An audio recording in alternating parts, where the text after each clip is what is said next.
Hello, hello. Let me see what I got here.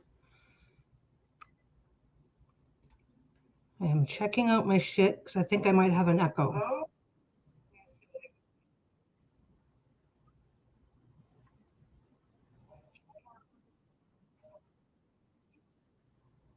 Nope, no echo. I don't think. I don't think I have an echo. Okay, need to be on that one. Is that the right one? That's the right one. My referral link. Oh my God. Okay. Hello, hello. My iron is just turning itself off. That's the beep in the background. Okay, looks like I'm ready to go.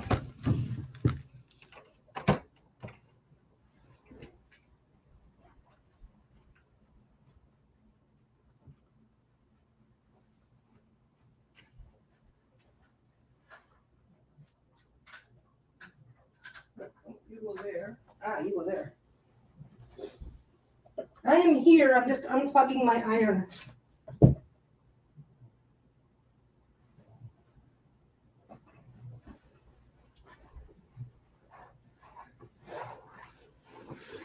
Hello, Lee. I am making an extra large reading cloth on request. 39.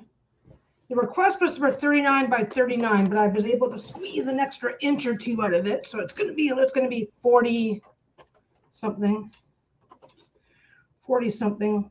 Anyway, I just got everything cut. I was getting up to cut all the fabric, and I'm like, I should just go live because these big ones they're quick to do, but the top stitch they're easy to do. But the top stitching, so I have to top stitch all the way around when I'm done. That takes a hot minute. So I am just making a giant reading cloth today. And then if I have time, I'll make some other stuff. That's what I'm doing. Oops, just a second.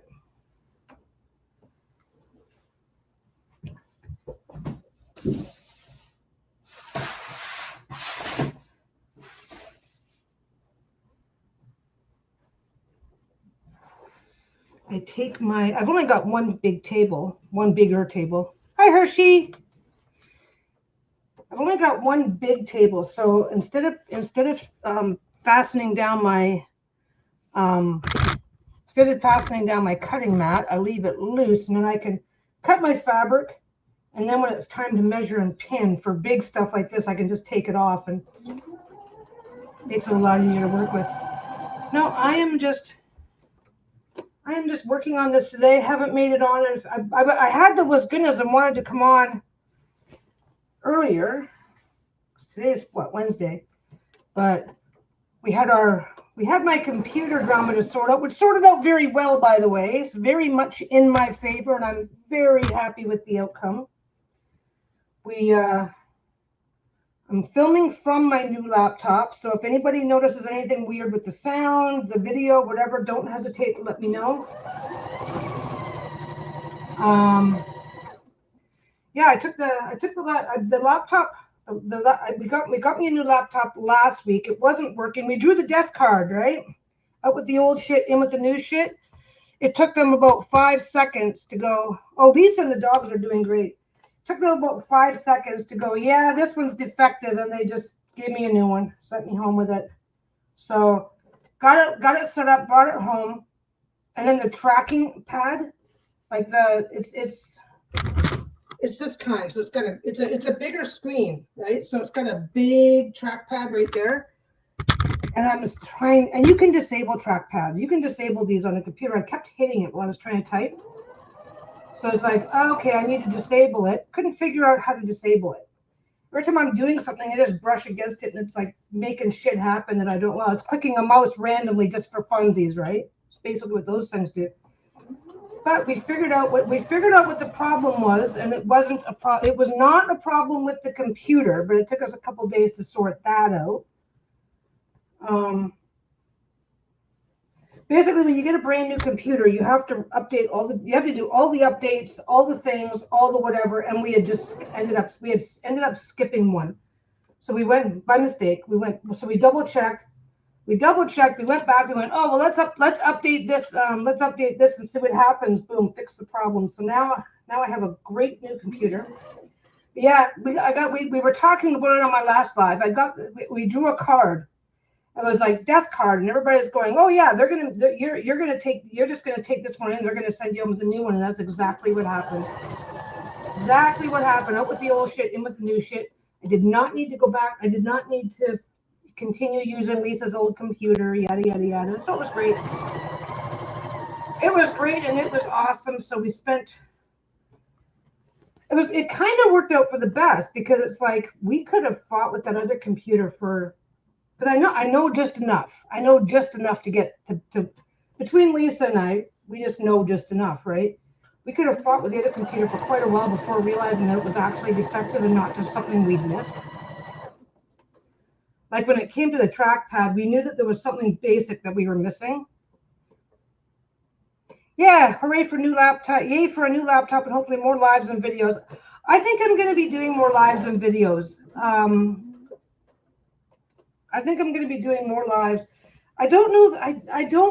I like having somebody to talk to while I'm doing videos. I have discovered that pre-record videos just aren't my style. It's too much work. It's too much work, and I'm just talking into the wind. Like Lisa really enjoys that. She enjoys that kind of filming, and I discovered a long time ago that I just don't like if I'm on a video with Lisa, that's fine. There's somebody for me to interact with. But if I'm not interacting, if I am not directly real-time interacting, I'm not having fun. But I think I'm probably going to be doing more live streaming now that I've got a more trustworthy computer.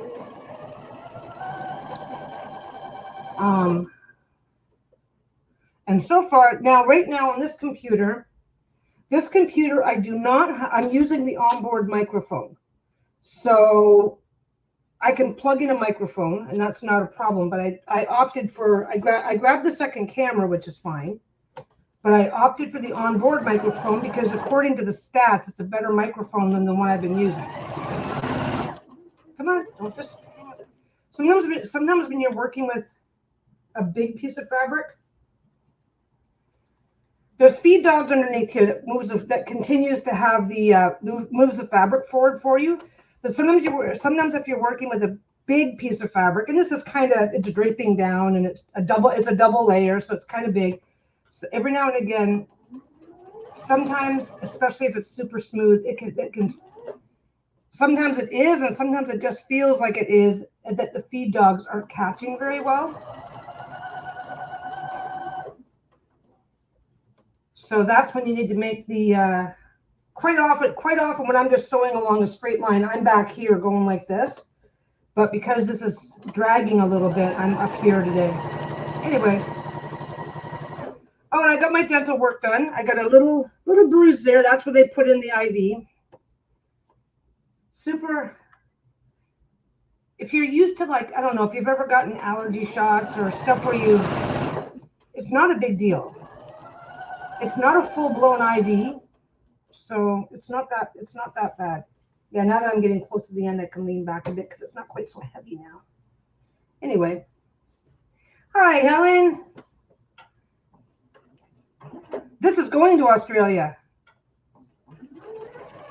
The person I'm doing this for is in Australia. So yeah, and by the way, I don't know if you guys are aware of this. The larger reading cloth, I can go up to, most of the time, I can go up to 40 inches by 40 inches. Sometimes it depends. Width of fabric for the fabrics that we get here in this country are 42 by 42. You always need a little bit for seam allowance, and you also need a little bit in case your fabric shifts, right? I can usually get up to 40 inches by 40 inches, but I don't tend to put these in the shop randomly because it's a lot of fabric. I mean, if anything goes wrong, I can cut it down and turn it back into bags or something else. But it's a lot of fabric to keep hung up in the shop, based on guessing. The tarot mats have batting. The tarot mats have a layer of batting. The reading cloths, this is just a reading cloth. I do all my reading cloths double-sided so that they're heavier. My reading cloths do not have batting. My tarot mats do.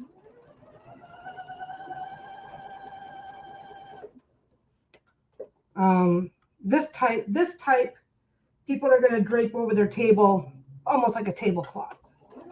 But it's still heavier. It's still heavier than a regular cloth because, like I said, there's two layers of fabric here. There's the inside and the outside. So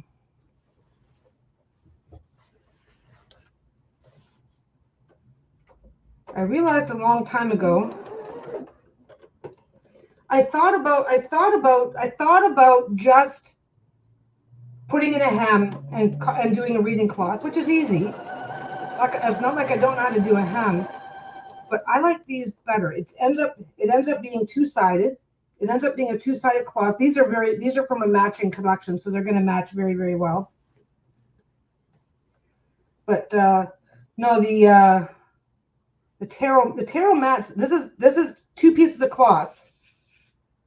Oh, the batik quilt. Yeah, I'm gonna make at least one more of those. I'm also gonna be, if I can get this done today. Well, when I get this done, I don't know if I'll be on camera or not. Why did I think today is Wednesday? Today is only Tuesday. I gotta go check my alarm.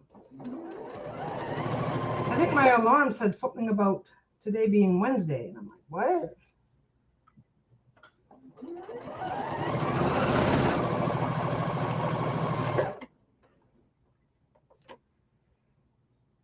Yeah, right now I'm slowing down. I could, depending on what I'm doing, sometimes I can just go, but is it like summer temps there for you too? It is, but it isn't. I think it depends on where you're from, but it was a rather, basically at certain times of the year here, we get rapid temperature changes, so you don't get a chance to adjust. Yeah, 70. Well, we're only up here in Vancouver. We're not that much further north. But yeah, when you're going from 50 at night to 70 in the day, it feels like a big, huge change. So, but yeah, Lisa's actually from the Seattle area.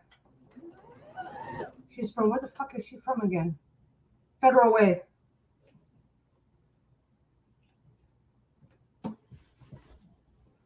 She's originally from Federal Way.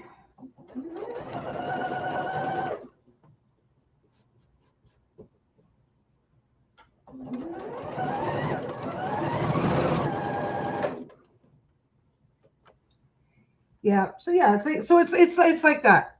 That's the temperatures that we deal with. So the sudden temperature increases. So you must deal with the exact. Oh, Kent in Kent, Washington. Ah, that's why you picked the name. Yeah. I wondered as soon as you said Seattle area, I was like, oh, is that because you're from Kent? Kent in Washington State, USA, not Kent, UK. But no, you've got to experience the same thing where it's like, oh my God, it's a little chilly. Oh my God, we're dying. It's not that it's that hot. It's that it's a sudden change. It's a spirit. Yeah, it's weird. Ontario is way worse for that. Get up in the morning with snow on the ground, and by mid-afternoon, it's in the low 80s. Lake effect.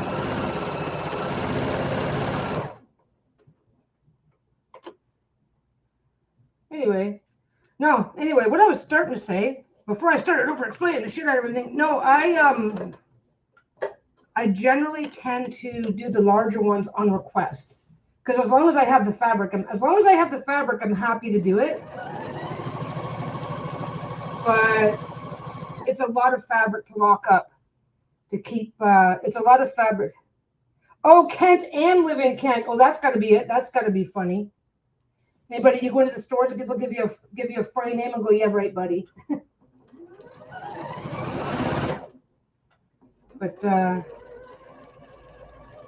no, I'm pretty much, even if sometimes I have to say no, but I'm pretty much happy to discuss custom sizing on reading cloths. I've got some crow tarot mats. Maybe that's what I should do. If I do a tarot, oh, hey, Ernie. Sometimes if I'm doing like I've got crow fabric and I'm going to be turning several of those pieces into taro mats, and those are going to be bad, but they're going to be like a multi-piece top. No privileges and no parades. That's okay. I don't get none of that shit here either. Need to get myself a t-shirt. I'm special, damn it.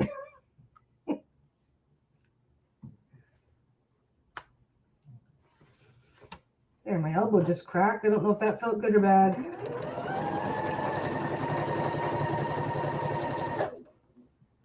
If you're the kind of person that love the crows, could cut them all the time. Yeah.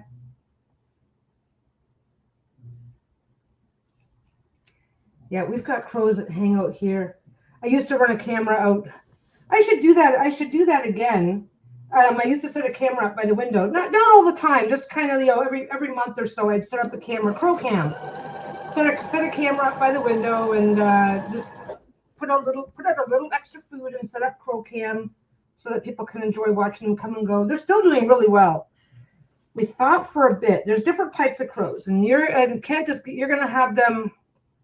There's a murder of crows. There's several crow decks. There are several crow decks out there. There's a couple that are very, very focused on crows. There's a couple that, and pretty much anything that's witchy related, like not witchy related, yeah, witchy related, is going to have crow imagery in there somewhere. There's four different populations. There's four different types of crow populations. There's migratory and non-migratory, and then they can be flocking or not flocking. So you can have a flock of crows migrating into here, and there's two crows migrating over to here by themselves, and then you can have a resident population that.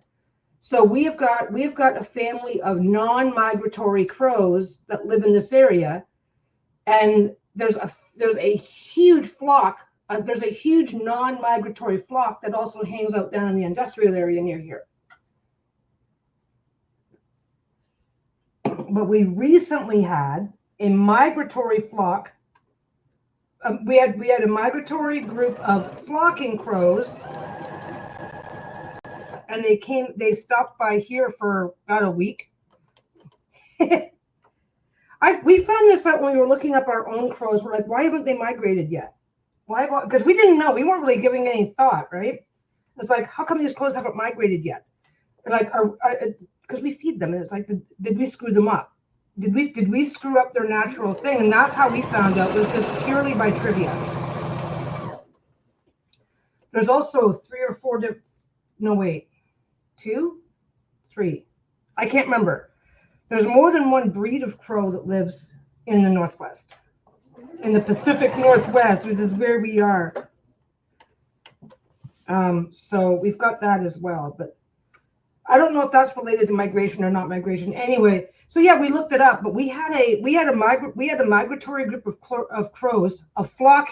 So we had a migratory flock show up, and they can drive away if they're moving into an area. Then there's no way a small group of 3 or 4 can survive. They can't compete for the food. Oh, hi, Suzanne. Oh wait, you already said hi, did you not? Did I think you were already here and you weren't yet? Am I confused? Anyway, we had for like a week where our crows were they seemed to be not coming around. Like we would put food down. We would put food down at noon and it's still there the next morning because they haven't come in and finished it yet. And we're like, oh man. But it was just temporary. The flock has moved away. The flock has moved on. Because a flock will come in, clear out a bunch of shit, and then once the food's done, and they might stick around for the season, but for the most part, they're going to move on to areas that they are more sure of, right? So after about a week, they moved on, and the crows came back. They were never really gone, but they started showing up regularly again. Now, here's the scary part. I got to check. Make sure I didn't miss any pins, because you can do that. I just don't want to stick myself. I do not want to get stuck. Anyway, now I just have to line everything up.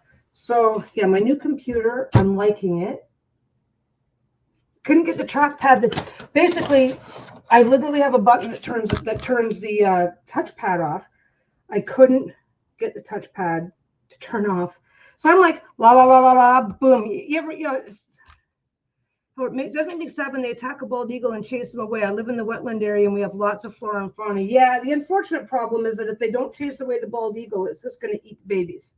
So it's like, and the unfortunate, okay, if they don't chase the bald eagle and get rid of it, the bald eagle is going to cause problems for them later. And you can, okay, like I feed the crows here, right? So they don't harass the smaller birds anymore. They just ignore them. Because it's food chain, competition, whatever. So the crows no longer waste their time because like a wild animal is going to do what takes the least amount of energy. So they no longer harass smaller animals.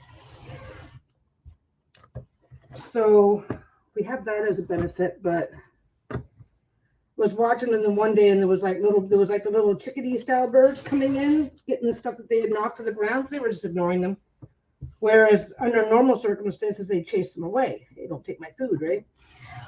So everything has a trade-off. So yeah, this is going to be that's the front. It's not a very good piece, but that's going to be the front.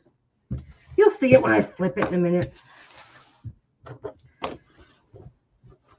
We have a couple of areas here where there can be like thousands of bald eagles not like I'm standing there looking at 1,000 bald eagles, but certain times of the year when they're coming through, there's gonna be a few thousand in the area. So like practically every time you look up, you see one circling. It's kind of cool, kind of really cool, to be honest. Anyway, so the crows are doing well. We've got at least 4 that are coming in. Yeah, I always had to keep an eye on my pug when he was out back. Yeah, Bruno's little. We've had a couple of. We don't let the dogs outside by themselves because we have cougars in this area and coyotes. So it's like, yeah, let's just not take an unnecessary chance. It's not common. It's actually not common for them to go after your pets, but at certain times of the year, they're hungrier than others. And so why take a chance? So okay, that's just seam allowance. I mean, that's just salvage.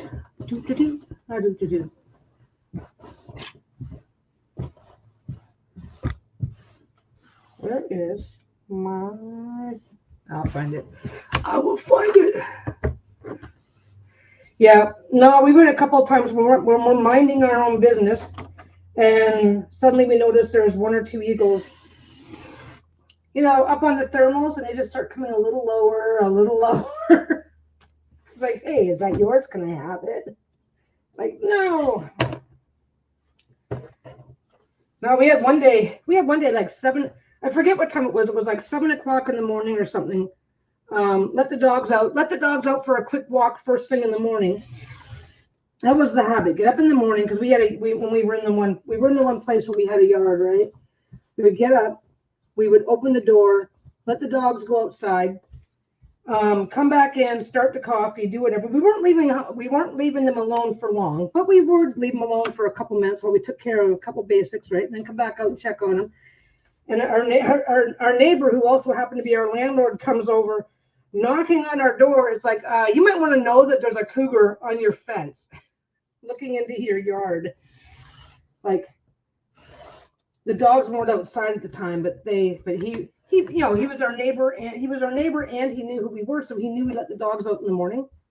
I know you let the dogs out in the morning, and I noticed that just before you put your dogs out, there was a cougar up on your fence. Shit. Yeah, so that's the breathing cloth. That's going to be that's the cloth side. And then this one here. Which side's the top? That's that side. Pretty much the same, very similar. It's part of this. Yeah, there you go. It's part of the same collection. I'm gonna be doing some other stuff in that fabric. Now, I don't know if those pieces are big enough for much, but we'll see. Those pieces are big enough. I mean, big enough for a separate project for the shop, but we'll see. So this is. I don't always get to match them properly, but this time I could. I always match them with a nice. Black usually. But that's it. I usually match the darker. I usually mark the darker on this. Obviously, I show you the piece that's covered in lint, but I usually mark it. This is called a blender, so it's not solid black. It's actually it's actually dark the way that it's showing in the inset here. There we go. But that works out really well because it's a nice basic black that matches almost every one of the darker colors. It even matches well with the reds and stuff. So anyway, I do. There was a big. It comes and goes seasonally. There's not a lot of stuff. There's not a lot out there right now, unless you're specifically looking. But there's a local person that Shania Shunga. No, I'm not sure the pronunciation. She has a fabric line. No, there's lots of native inspired fabrics and whatnot that you can get. You just gotta look for them. But everything comes and goes seasonally. So once, like for a while there, you couldn't move without tripping over dragon themed fabrics. Now I can't find it. I looked for dragon themed fabrics to go with the Sassy Dragon. I only found like one, and it wasn't the right type of dragons.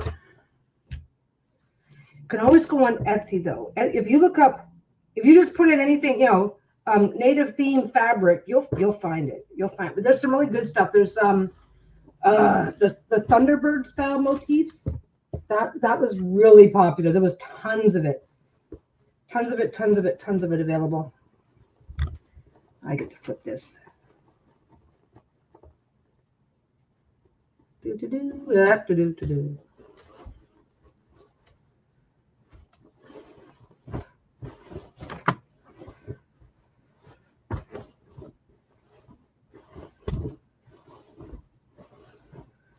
I always see people that grab this and just go and force it through, and I don't like doing that. That's okay. Anyway, yeah, I gotta do stuff for the shop next week. I don't know what. I gotta do stuff for the shop. I gotta start doing that again. Everything's really dead right now. It's hard to get motivated because everything's dead right now with all the political stuff going on. But because there's the tariffs, there's the stuff that's happening with tariffs. But we're also going into an election. We have our election for prime minister. That's coming up that's on the 28th. So everybody's waiting for that. Hey, Blue, how you doing? I'm coming to you from my new computer. Got that all sorted out. I got the computer all sorted out. I got my dental stuff done. So I got to go back in a week to get the second half done, but that's okay.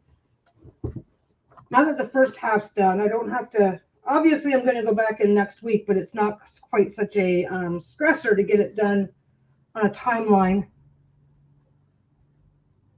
Yeah, it's even more critical. Yeah, well, right now, right this minute, tariffs between Canada and the U.S. The existing tariffs, according to the Canada-U.S.-Mexico Free Trade Agreement, are still in effect, but the other tariffs are on pause again until the election's over. I think they're going to be going back to the table on that by March 15th or so. I'm not sure. I'm sorry, May 15th. I have to check my Etsy group. I'll check my Etsy group and see what's going on because I run a group, Etsy Canada. So all the Canadian stuff is like all things Canadian are being discussed. So it's easy to get really solid information. Now I have to pick a design, and I think I'm just going to keep it simple. Simple is best when you get big. When you get big like this, it's most of the edging is going to hang off the side of a table or stuff anyway. I assume.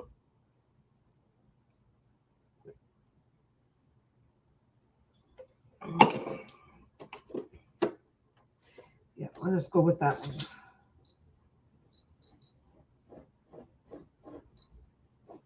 I'm going to do it a little wider. I don't like having to stop and change the bobbin.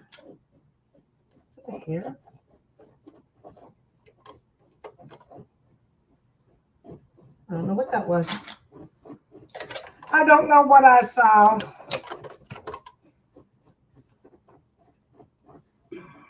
Okay.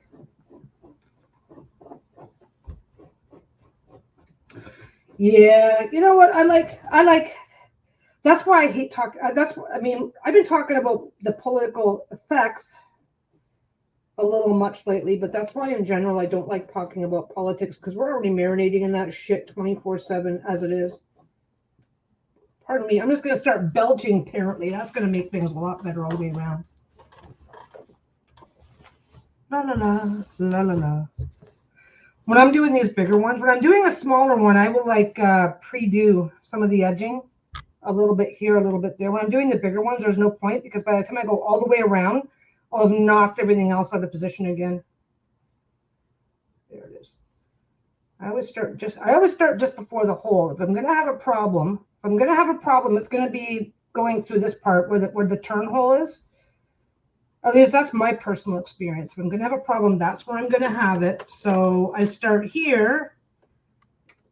So the last thing you want to do.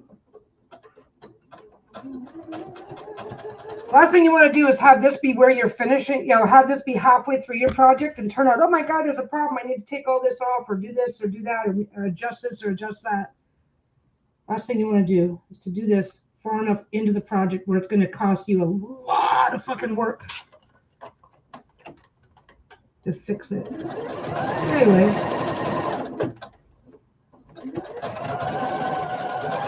I picked one of the simpler designs so I can go a little faster.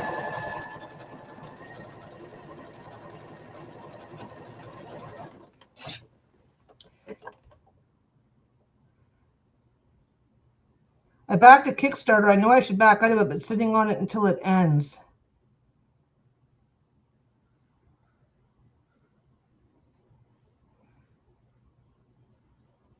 Oh, you know what? Kent says, I've started watching your epic topic videos on Atlantis and things. I will tell you right now, I am happy to be distracted with that shit anytime, any day. Problem is that if I'm just chatting, I can look up links and check out the articles and blah blah blah blah blah. If I'm sewing, which I'm doing most of the time, we get to talk about my opinions, but we don't get to really look things up. Mind you, that's why so many people are mods so that they can help. About tariffs and all. Okay, I backed the Kickstarter. I know I should back out of it, but sitting on it until it ends. I will say that right now, because we're halfway. Lisa's just winding up right now, so that she can get her prototypes of Unicorn Journey Oracle going. So far, we're staying in communication with because we're printing from China, shipping into the U.S. to a fulfillment center there, and then shipping back out. Right? Tariffs only apply. The tariffs that are affecting the U.S. are only applying to products shipping from outside of the U.S. being shipped into the U.S. So if you're American, then you're going to be worrying about tariffs like that.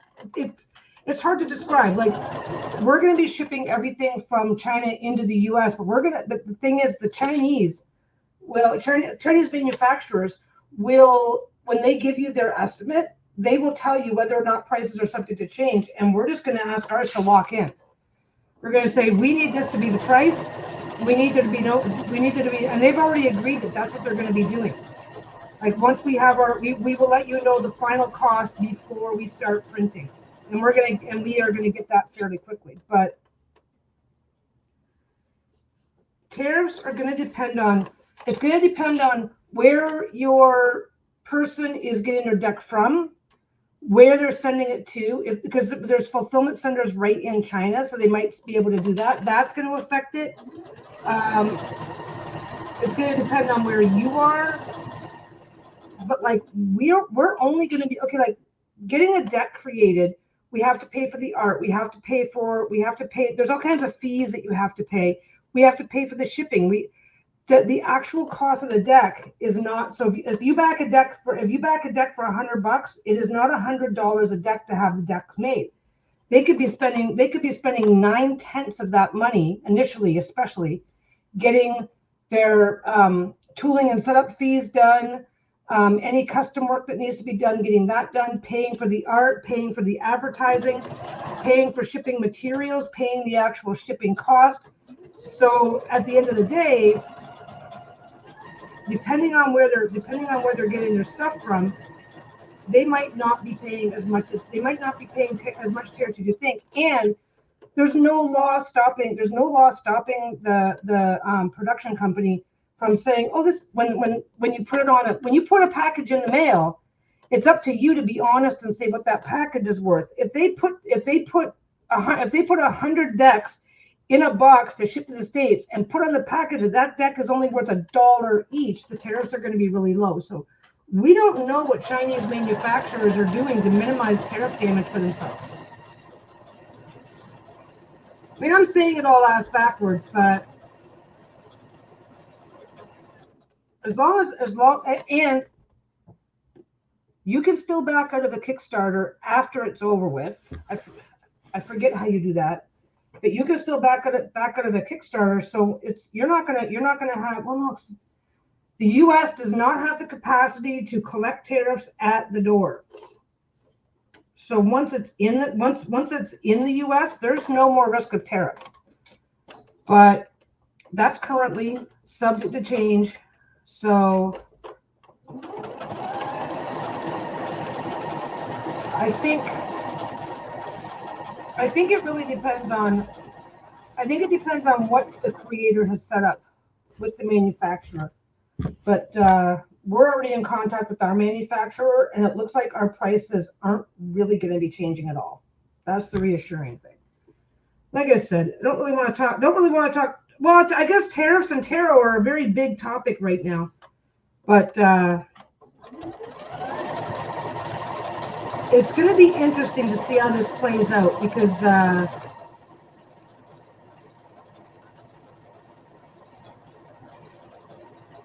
it's going to be interesting to see how this plays out, because as far as Canada is concerned, we've got the Conservatives and the Liberals coming into power. Each one wants to handle the problem a little bit differently. So we have to wait and see who gets elected before we find out how our country is going to be trying to deal with it. But we'll see. We will see. Right now, right this minute, things are slow for me, and they will be. That's to be expected. Thank God I'm 60 and don't need to give a shit. I mean, that's the position I'm in. If this was 20 years ago and we were doing this to pay the bills, I'd probably have a very different opinion. But right now, I'm surprisingly relaxed. But anyway, other than that though, things are going pretty good for us. They really are. Got the new computer sorted out. Getting the dental work sorted out. Yay, another root canal. Woohoo! Our son John, he's going on a 3-week vacation to Japan. He does events, and sometimes he does club events, like DJing and stuff. And now people are coming to him, so he's doing really well. He's happy. Anyway, what else is new and exciting? Yeah, I get to move on.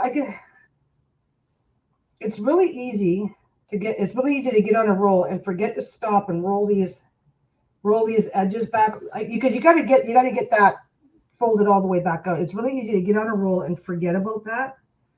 But oh shit, by the way, oh, just a second, I gotta blow my nose. Allergies.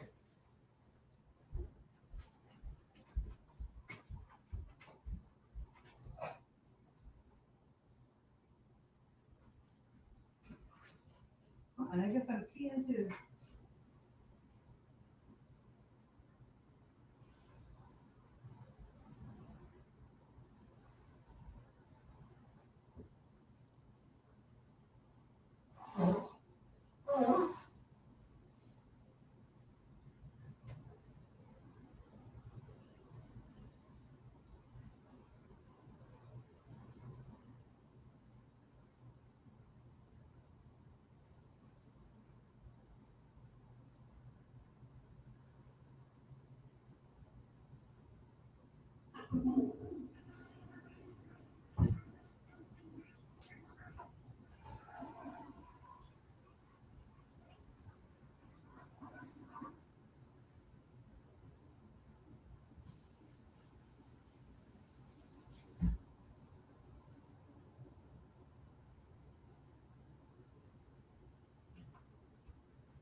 I have allergies, just enough to be annoying.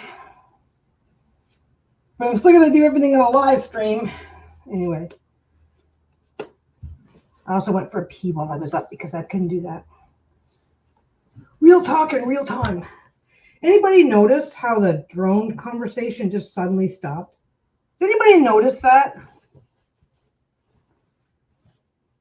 I was thinking about that just the other day. The conversation around drones stopped. All of a sudden, nobody's talking about it.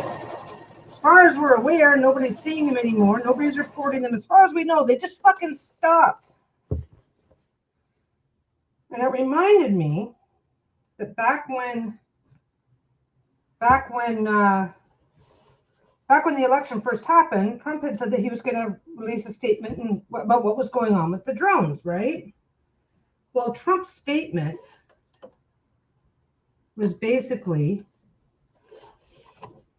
what did he say? He said the FAA, the Federal Aviation Authority, is aware of these drones, this activity, and that all craft in the area, they are not enemy craft. All craft, the FAA was aware of and approved the activities of all craft in the area. And the wording of it, I should have brought it back up. I'm not going to do that. I got to get the sewing done now.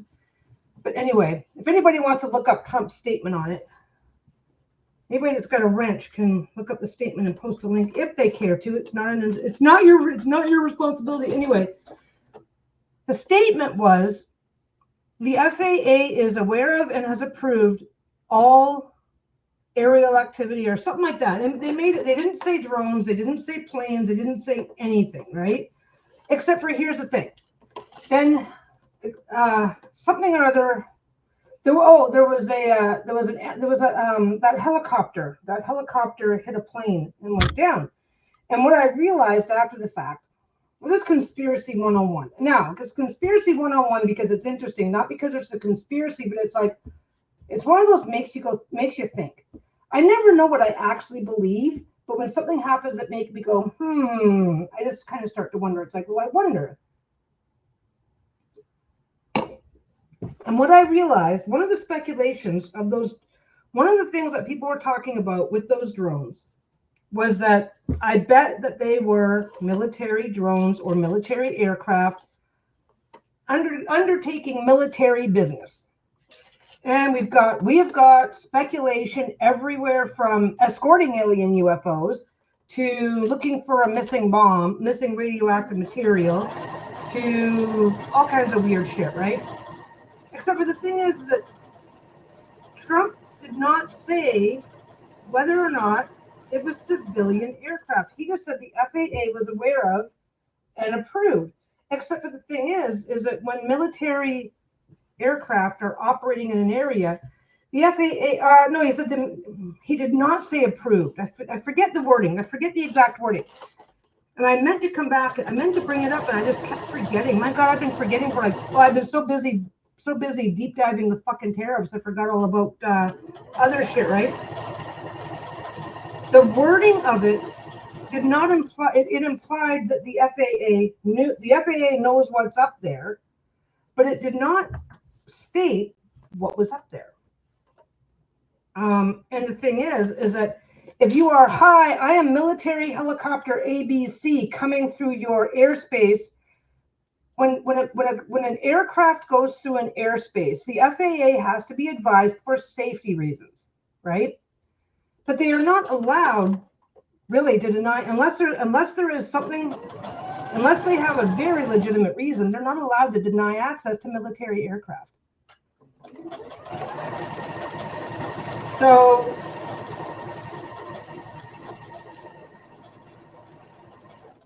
not once have they actually said what was, okay, we already know. My God, Kent, you started something here. Anyway, we already know, and it's realistic to assume, like, not, you don't really live a life where you're constantly looking up, wondering what's up there. So something weird goes by, 30, 300, 3,000 people are going to see it. Something makes the news. Suddenly people who don't normally look up are looking up, and they're not familiar with what they're seeing. Like, you know, Lisa and I talked about it a couple of times. We've got planes that take off from the airport, like in Richmond, fly up and over Vancouver, all the way out here, and they're banking. So when they're coming by at night, their light configurations don't look normal. Their light configurations don't look normal, and they're much higher up than we think they are. They're much higher up than we think they are. If you're not used to it, if it's just not, you know, when something is background noise, you just ignore it. Have you ever done that? Something becomes background noise, and then suddenly, for some reason, you notice it and go, has it always been yellow? And it's like, you just forget what color it was, right? You forget what a banking aircraft looks up because you're used to it, so you just don't look for it. And then suddenly somebody says, there's weird shit up in the sky. You look up and you see a banking aircraft, or you see a military helicopter and a medical helicopter look very different. A traffic helicopter looks different, especially at night when certain features are just not as visible. Like, don't forget, if you're looking up and seeing a helicopter, the rotors are for the most part a gray blur, right? So if you're looking up at night and you see a helicopter, you might not really see the rotors at all because the sky's gray. It's matching, right? Anyway. This is far less woo-woo than you think. So the statement that was put out was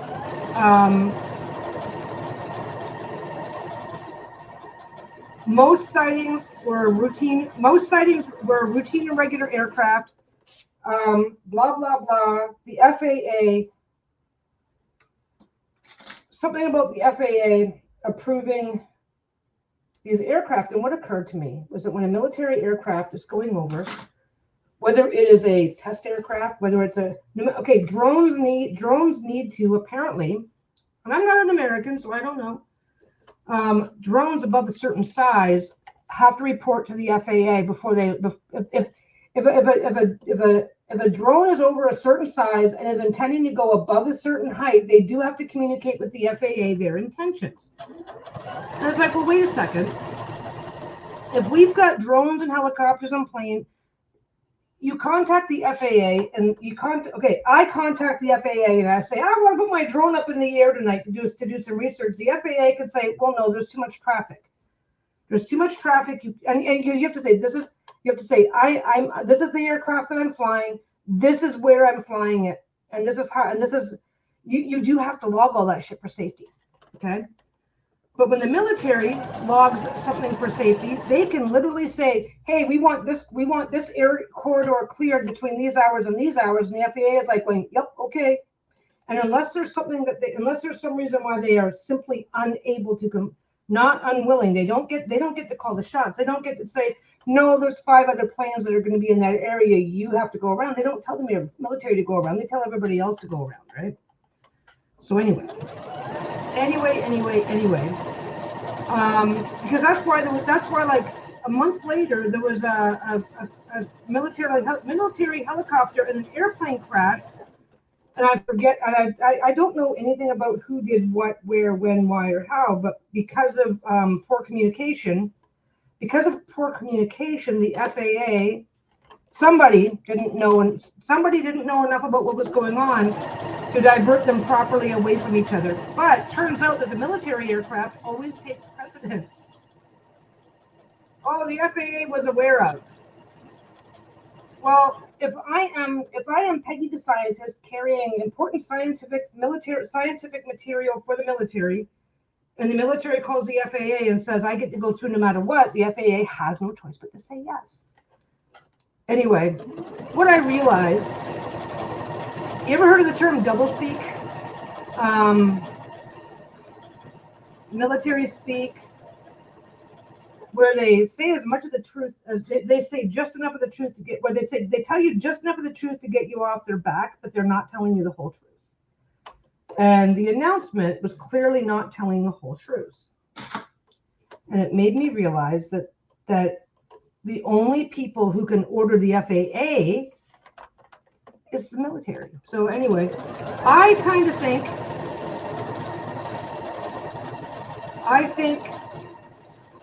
because I think Trump's initial statements, I don't know why they won't tell anybody it's not that big of a deal, is like, okay, so it was military, so it was military aircraft. I think this is what I think. I think Trump was aware that it was military aircraft going through the area.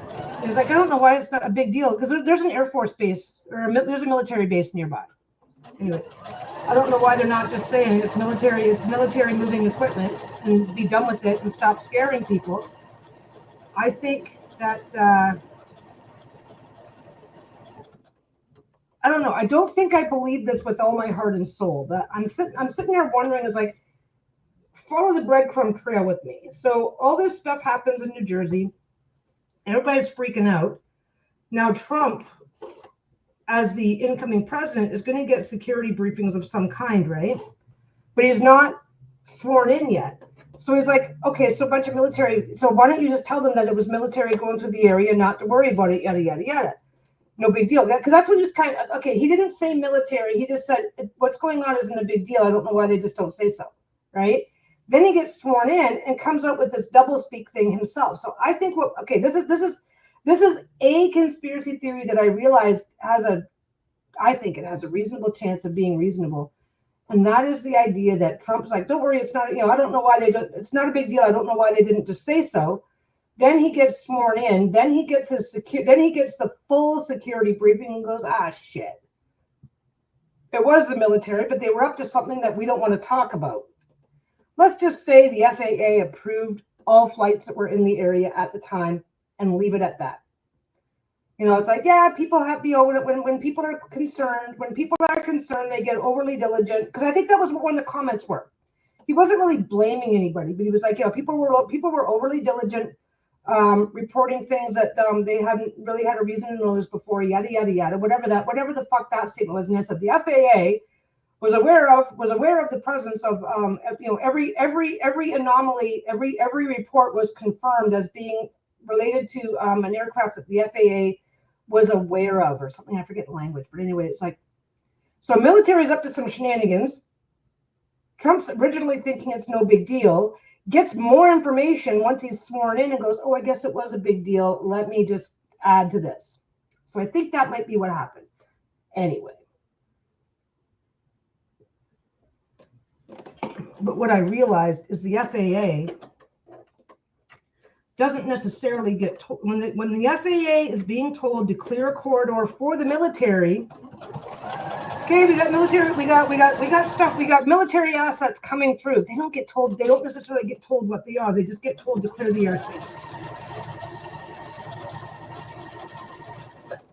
And it's like, so we are still, believe it or not, on square one with what was going on with those. I think we're still on square one with whatever might have been going on with those New Jersey drones, because I do think there was something to it. Because I get that people are panicking. They're looking up. They're not used to seeing things in positions or configurations that they're not used to seeing before. But I've also seen some of the photos, and it's like, that ain't normal. This is not normal shit. I mean, some of the stuff that they were trying, some of the stuff that people were trying to, that armchair experts were saying, armchair experts, oh, that's just ball lightning. It's ball lightning is so scary. Ball lightning is so rare that it's never been confirmed. It's been reported. It's been reported as a real ball lightning is where lightning for some reason forms a ball of plasma that just kind of bursts around before dissipating or boop. But it's never been reliably photographed in a way for them to go, this is exactly what it was. But now all of a sudden, these thousands of sightings and videos and all, it's ball lightning. It's like, no. What I'd love to see are some oracle or tarot readings in combination with the conspiracy topics to get context about them, to eliminate the information. I don't know. I think that would be hard to do. I think that would be really hard. Well, it might not be hard to do. I think it would be interesting to ask really specific questions. But you'd really have to create a deck. You'd have to create a deck that is like nothing to see. That some of the cards, you'd have to create a deck where some of the cards are like nothing to see here, move along. It's just a misunderstanding. Yeah, there's something going on here, but it's not what you think it is. And then you'd have to get, ET is here, like ET is here. There's missing nukes. I don't know, whatever conspiracy theory is going on. I think it's interesting. Like, I think it's really interesting and not in a good ways. But here's the thing: every government has some pretty shitty secrets that they're keeping from their people. So that's its own thing too. For missing people or unsolved crimes as well. Oh my God! If you've ever watched the Y-Files, there is an episode of the Y-Files where he talks about a conspiracy theory that a huge percentage of missing people are being abducted and taken away to secret alien bases as a slave labor force. Which is like, that's really fucking scary.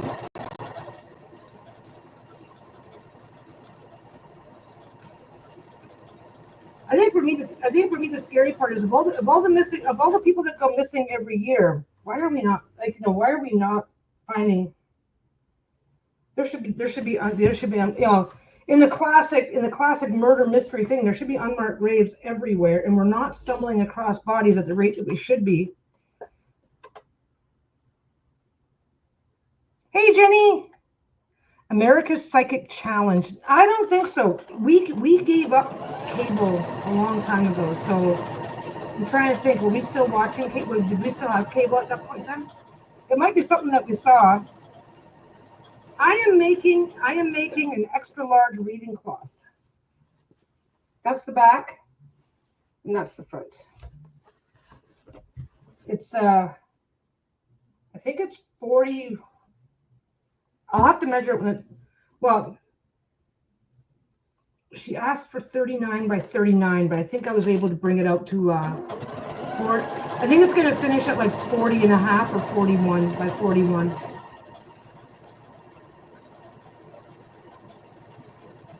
I don't really put them this big in the shop, but I'm always open for a custom request. It's a lot of fabric to lock up in the shop. No, this is for somebody who's in Australia. Somebody who ordered it. They made a request. No, we were just kind of like talking. We were revisiting the topic of those drones over New Jersey. I kept meaning to bring it up. It's Kent's fault, but anyway, I kept meaning to bring it up, and then. Kent mentioned really enjoying some of the conspiracy theory chats and stuff that we've had in the past, and it's like, that reminds me. I have been consistently forgetting to bring it up. But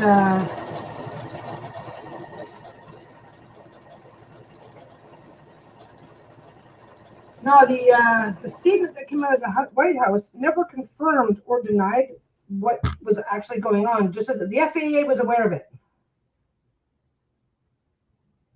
Yeah. Oh yeah, I do. Yeah, I do. Okay, I do request. I do reading cloth. I do all my reading cloths are two-sided, so they're heavier. They're a little heavier, and you have the front and the back. The back is usually. I'll show you guys again. I don't mind showing again. I'm here to be sorted. The back is usually, there it is. The back is usually a blender, and if it's a darker color, it's usually going to be a black. But this one here is moons with stars, and the front is also the bigger one. So this one's really nice. And the whole thing is going to be glow in the dark. This is my glow in the dark fabric. I don't know if you guys remember, but I got the fabric, I got everything started, and then all the tariff shit started happening. All the tariff shit started happening, and the shop kind of went dead.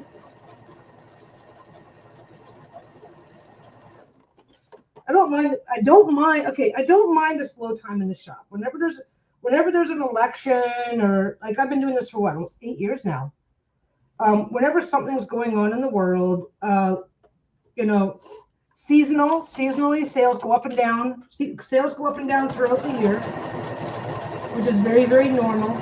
And knowing that there was an election coming, I knew that things were gonna slow down with the election. But we went from postal strike to election to our prime minister resigning to tariffs to the possibility of a postal strike again, back to tariffs, back to this, back to that. Things are just very much up in the air right now.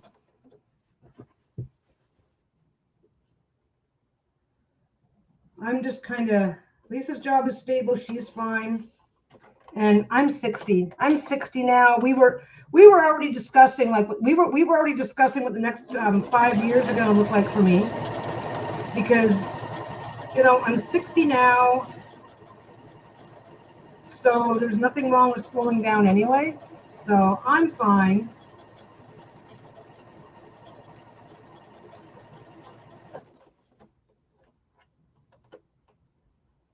But no, we were talking about. I just remembered that I never updated. I never updated. We were talking about the drone thing back when we were waiting to see what the White House was going to say about it, and then we never got back to it. We never swung back to that as a topic. So, but yeah, basically, the FAA approved doesn't mean anything. Like, I don't know, like, it's like when a cop comes, it's like when the cops come and say, I need to commandeer your vehicle. And we know that that's not something that usually happens. It's a very strange time to be alive. But like if a cop comes up and commandeers your vehicle, it's like, yeah, that my vehicle was surrendered. I consented to surrendering my vehicle, because if I don't, I'm getting arrested, right? Oh, the FAA was aware and approved, because they had no fucking choice. If the military walks in and goes, we have these vehicles coming through, and we need you, we need this area, we need this corridor cleared of all air traffic. They have no choice but to say yes, and that doesn't mean that they know what's in it. It's kind of like, okay, like, I don't know, like there's plenty of things. There's plenty of things to. Okay, here's a better example. Some guy's barricaded himself in his house, and the cops block off the street. Yeah, oh yeah. The surrounding houses were safe because it's like there's no proof of, well, it's not. There's no. I don't know. You guys know what I mean. I don't need to try too hard for examples, but there's plenty of situations where you don't get a say.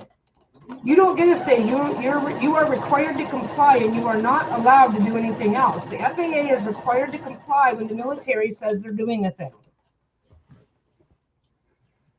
Which kind of, I think I've been kind of tending to believe that, because Trump's initial thing, when because he was getting some degree of security updates, was I guess not that big of a deal. I don't know why they don't just tell them what's going on.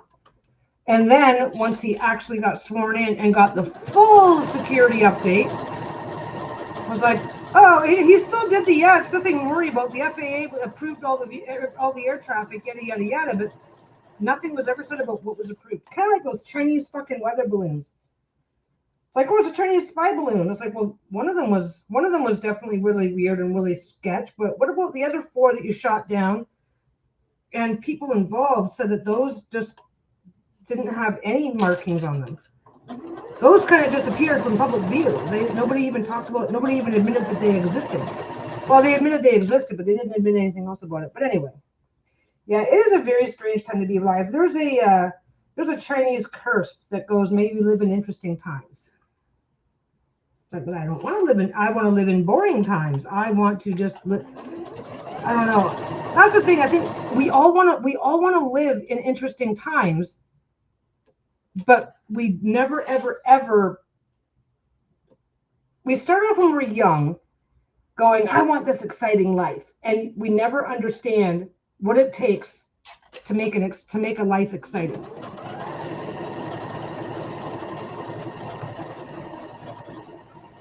Then you turn 60 and you go, oh, no. I just want some boring shit, please. I just want to be bored. I want to be bored. I want to sew. Just stay the fuck away from me. Leave me alone. That's okay. Things will settle down because they have to. Things will settle down because they have to. And it's going to be interesting to see where everything lands. I'm up here in Canada. We have our own shit going on, so it's going to be interesting to see how that plays out, because we're like 50-50 as to whether or not we're going to have a mortgage crisis like the U.S. did in 2008. We're kind of heading straight off a cliff for that. Yeah, I want boring now when I'm 35. Yep, I just want keep it boring. You do you. Leave me out of it. Yeah, get off my lawn.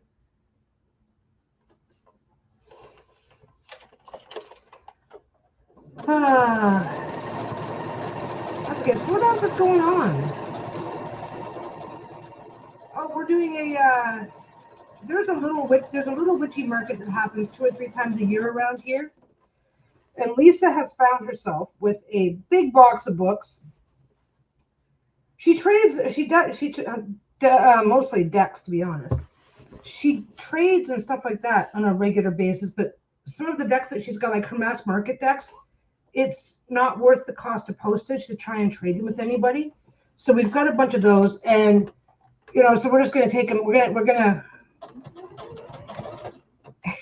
shoot. Yeah, well, if you don't shoot, I'm going to shoot. There we go. But we're doing that. We're doing that on the 23rd, I think it is. So when's that? In about a week and a half. It's not this weekend, is it? Where's my stuff? Ugh. It's kind of weird because my it's a Wednesday. Must be the 26th. Yeah, it's going to be the weekend of the 25th, 26th. Is this a one-day thing? We're going to be doing 46 and done with all the blah, blah, blah. Just me, my books, decks, paints, my animals. Yeah, well, I just turned 60. I just turned 60 this year, and I'm like, oh, my God. Oh, my God. It's getting fucking crazy out there. But we'll see.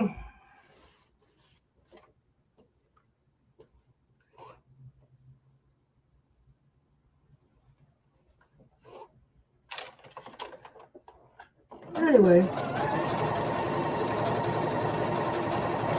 Yeah, so we're doing our very first Very first witchy market. Lisa's also got a bunch of extra cloths and stuff that I've made, cloths and bags and stuff that I've made over the years that she just doesn't use anymore. So she's gonna take some of those in. We're gonna have a few copies of her deck and my deck out there. So that makes sense. But it's mostly like it's basically a market for gently used. It's a market for mostly gently used. Yard sale prices. But forget what day it is. I don't know that anybody's even in this area though. It's kind of funny because there is a witchy community in this area, but we're mostly tarot people. So well, I guess there's a tarot community too, but yeah, it's weird. We're online tarot, not online, but I think it's because between Lisa having a day job and then YouTube and other social media, we don't have a lot of time to participate locally. So, but the pagan community is we've met a lot of cool people over the years out here. But then again, also the pagan community here is very much centered in Vancouver, and Vancouver's not as close as you would think. Yeah, Northwest is very witchy.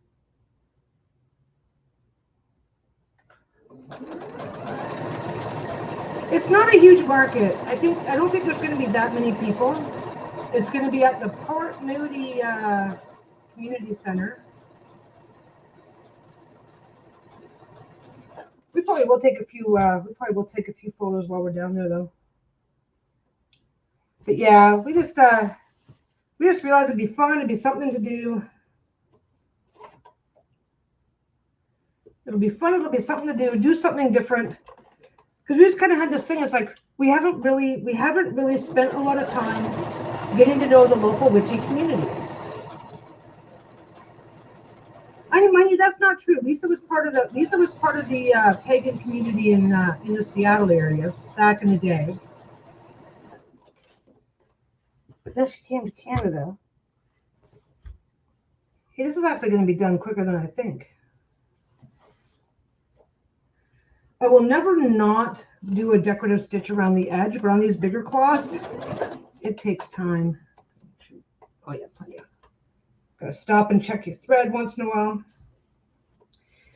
It's okay if you run out of thread and have to put a new bob in, but you never want that to happen when you're on a corner. It makes the corners are already a little weird when you go around the corner, and you just don't want to add to it by trying to start a new bobbin.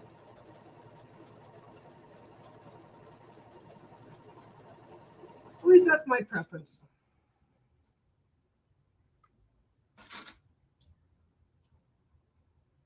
What else is new? I don't think there's anything else that's new happening. We've had a pretty quiet week.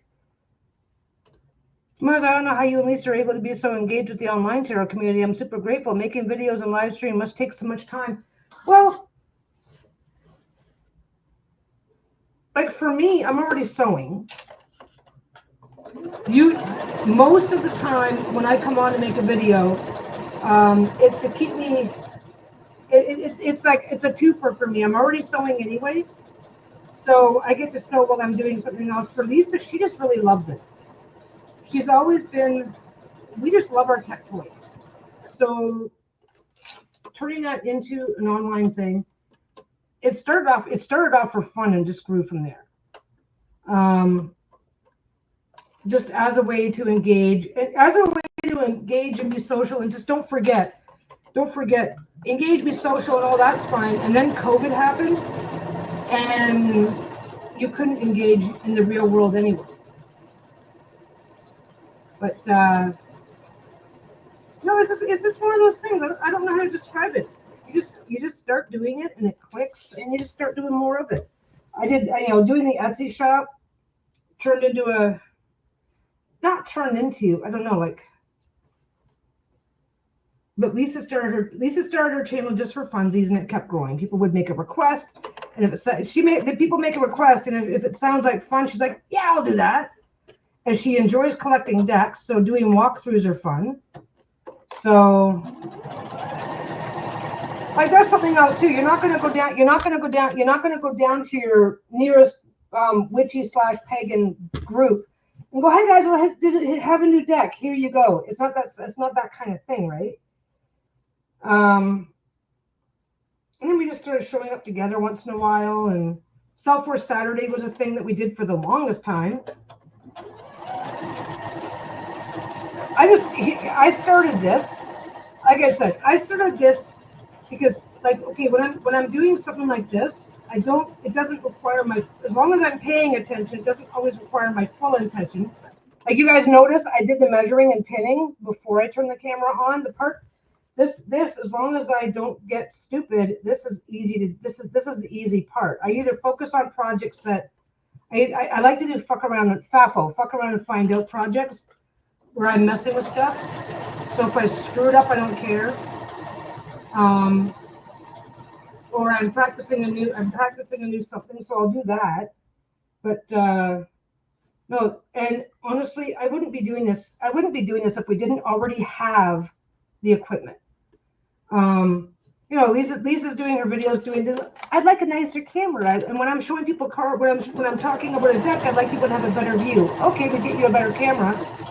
You don't just automatically throw away the old one. It's like, oh well, hey, if you ever decide you want to do a video, it's like, yeah, I just might, and I did a few videos, and I prefer doing live streams. I prefer going live. They're more fun for me, and they have their own value in the community. So there's plenty of you guys that like to come and hang out, keep me company. So that works out really well.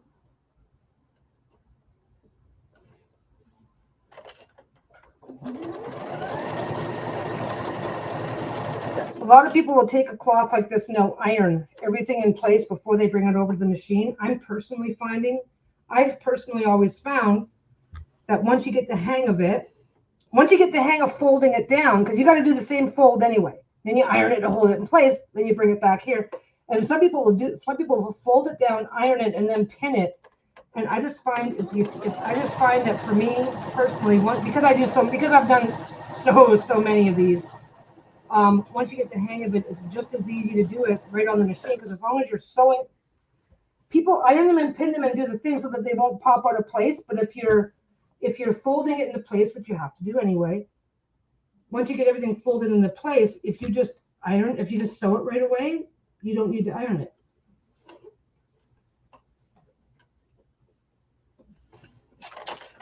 But it is a practice makes perfect thing.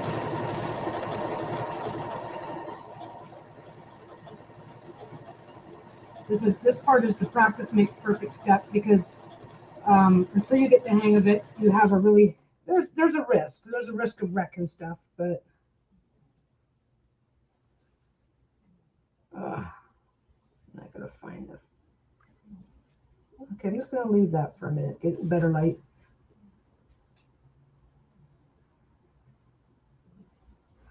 Yeah, oh, that's a good point. COVID did change a lot. I'm really grateful you're both so available to hang out with online. Well, thank you. I like being able to hang out online, because we only have the one car, and Lisa takes it to work every day. I'm not stranded at the house. Don't worry about that. But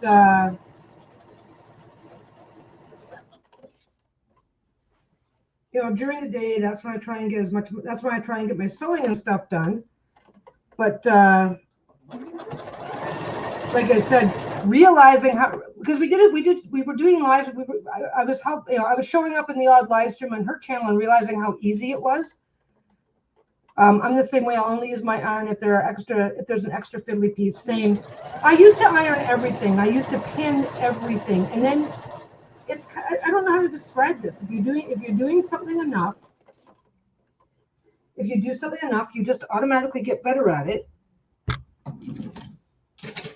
And it's not like I'm not being careful. I'm just so used to it. It looks like I'm not.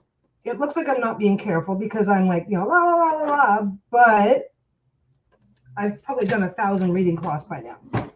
And making sure that this fold is in place properly, I need to do on every single bag.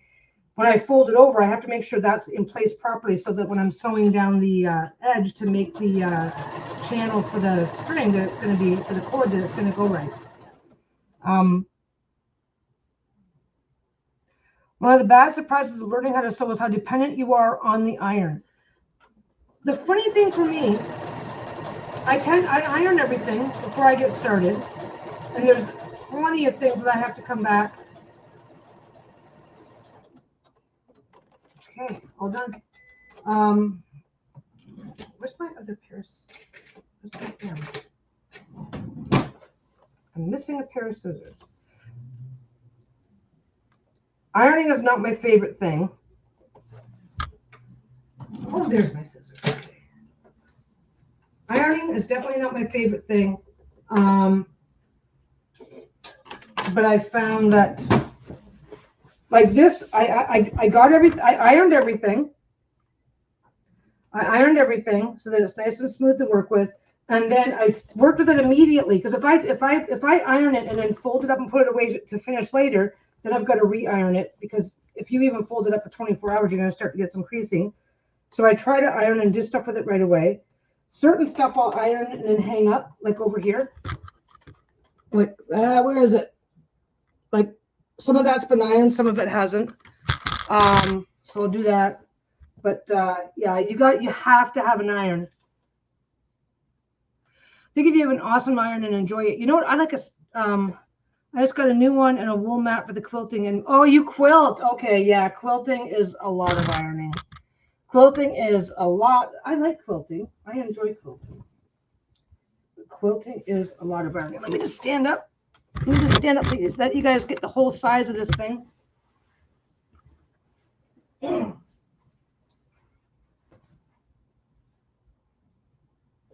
guys. It's sideways. Oh, these are sideways. Which one's which? There we go. So that's how these go. And all the moons and white on here will glow in the dark when you subject it to light. And then that's the back. And all of the white, all of the light little spots on here will also glow in the dark. The moons will glow in the dark. I don't think anything else of it does. I think just the moons glow in the dark. So that's that. And it's huge. If I added 10 inches to each side, now I gotta I gotta put this away, get that ready.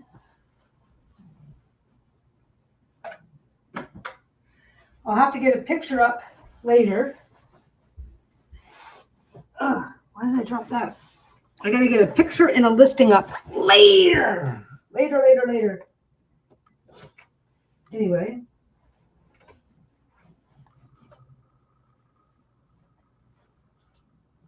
Time to switch projects. What do I got going on here? Dig through the pile.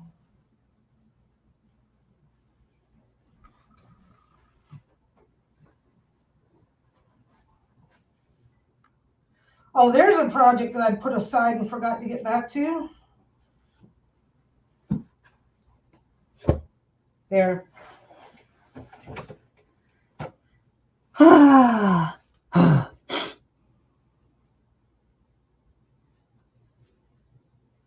Okay. Let us get a few of these done. Let's do a few of these. This I'm not looking forward to. I'm not looking forward to this particular one.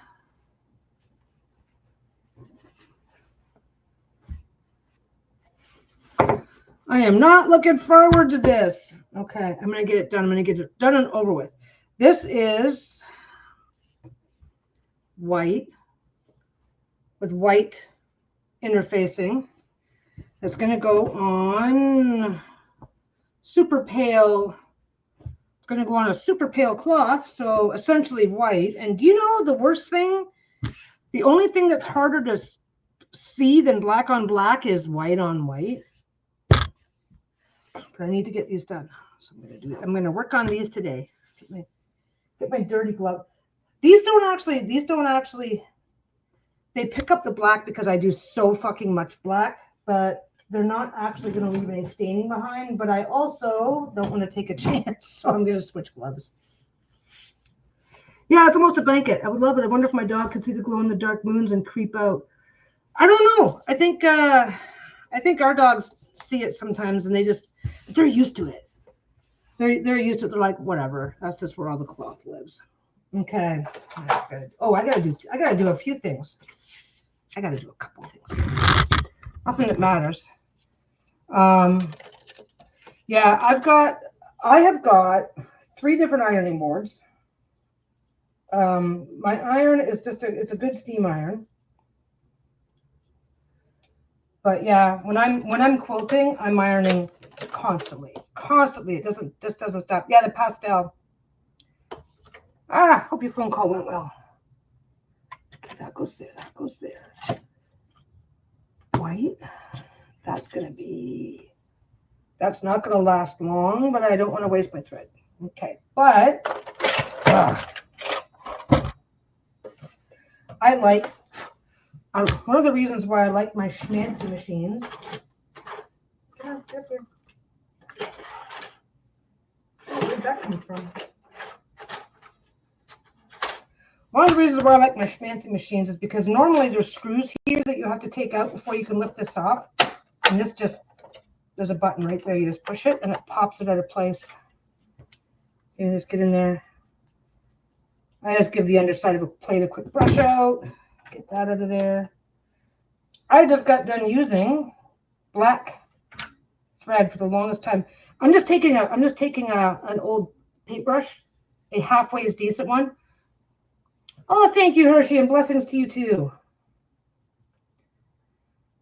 Basically, I take a paintbrush and make sure a new paintbrush and make sure it's got enough quality. Like don't go to the dollar store, but don't get a $30 brush either. Make sure it's got enough quality so that when you're lightly brushing, you'll get the dust off, but you won't leave the bristles behind.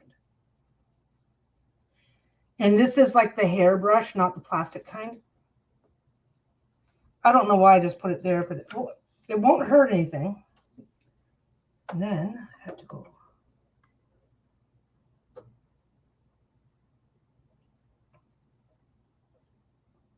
They say do not turn your wheel backwards, but if you're cleaning your machine, you can turn it in whatever direction you want.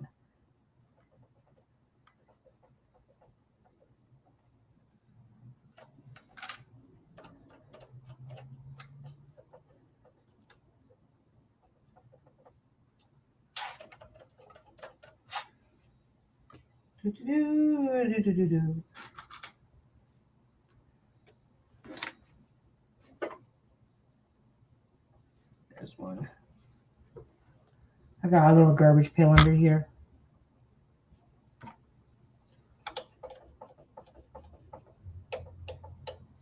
A little bit more.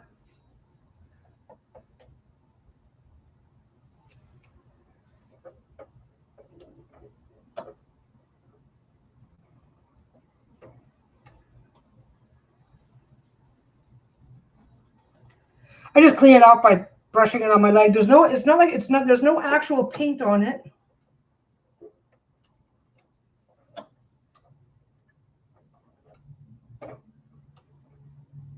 There we go. And then these usually have a big screw in them somewhere. I just open it up. I wonder where all my shit went.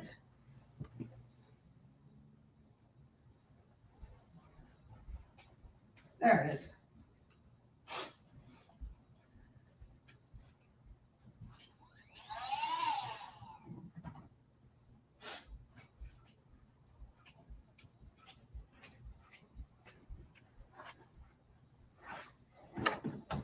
Ugh.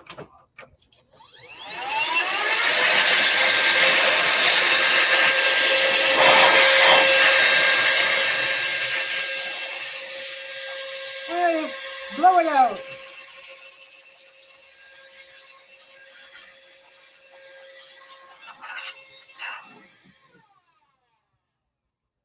I'll tell you right now, the very best brush that I have found for cleaning out a machine is a makeup brush. I just don't have mine handy right now. But yeah, Lisa. Yeah. Little makeup brush. They're nice and soft, and they just pick up things just fine. That's done. I also one. I buy my oil like this because I go through a lot of it. Well, this is really old actually. I mean, there's nothing wrong with it, but I've actually had this for quite a while. But I keep this in the kitchen. If you guys have ever heard of capillary action? Oh yeah, people use canned air. This is the same thing, but it's cheaper. But okay, this is gonna narrow tube so I can like bend it and get it really where I want it, right? But the tube that goes down in here, this creates something called this can create something called capillary action. So when I put this away, I put it away. I don't know if you can see the tube inside. Yeah, you can kind of see the tube inside. See that tube inside? I pull the tube up so it's not in the oil. And then I store it in the kitchen because if you store it with the tube into the oil, there's this really interesting concept of capillary action where it can actually, just by gravity or whatever, make a tiny bit of oil work its way up to the top, and then it will just start dripping back down and out again, and you can make a big fucking puddle of oil. But there's not really an oiling spot in here, but the shaft that this is on goes all the way up into the machine, and I just put a single, I don't even put a lot, just a single tiny drop. That's enough. One there, one there. Oh yeah, and this machine, because it's fancy, it won't let me run it with the, it won't let me hit the foot pedal and run it with the cover off as a safety feature. There, so the top's oiled. There's a couple of other spots I can get into if I really decide I want to get it done, but I don't have to. There's also a spot right in the middle here.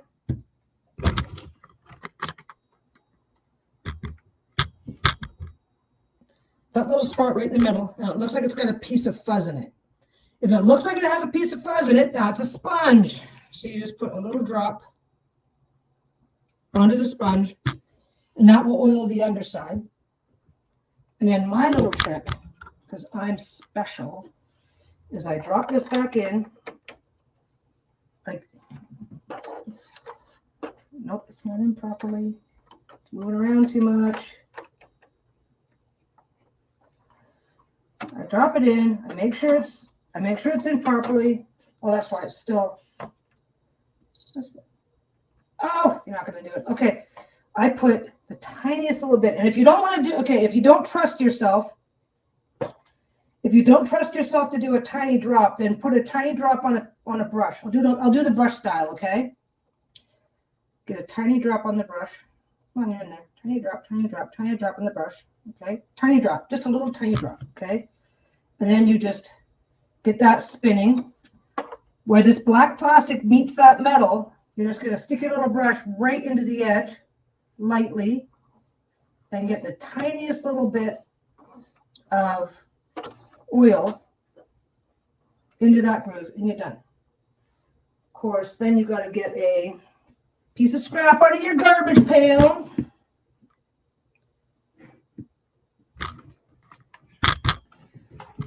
Piece of scrap out of your garbage pail and clean your brush. That's mostly what this is for.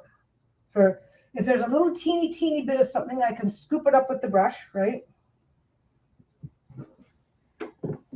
Tiniest bit of oil. If you get the tiniest bit of oil between the plastic and the metal there, you ever get that? And sometimes it feels like your machine's being a little tiny bit sluggish. You oil that spot there because it just grinds, and if you oil that spot there, that's what's going on. That's not all the way up. In theory, you're supposed to take the needle out first, but I've mastered the art. I've mastered the art of lazy. Come on, there we go. I've mastered the art of lazy and don't do that much anymore. And then, because you faffled with the oil, take that. I'm going to take that back in a second. Because you faffled with the oil, you thread the machine up.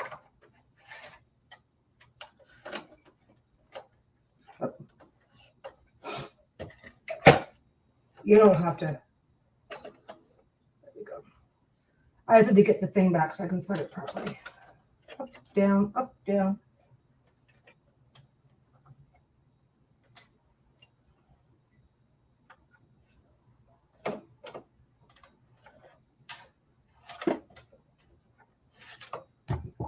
this. Okay. So if you do that trick, if you do the oil trick, if you're doing the oil trick where you're putting a tiny bit of oil between on the racer and between the racer and the cup, I forget what it's actually called. Then just do. Just do a little bit of stitching. Doesn't matter. Doesn't matter. And just double check and make sure you didn't spill any oil, which I didn't, because you would see it. You would see this is garbage. Let's see how easily it is to spot the oil. Yeah. So if you spill any oil, you're gonna know. So if you've gotten some oil where it's not supposed to be, and you run your scrap through, if you see oil, then you will want to open it up and give everything a wipe down and test again. But yeah, that's my system. That's my system, and it's been working for a long time now. Be right back. I gotta put this away.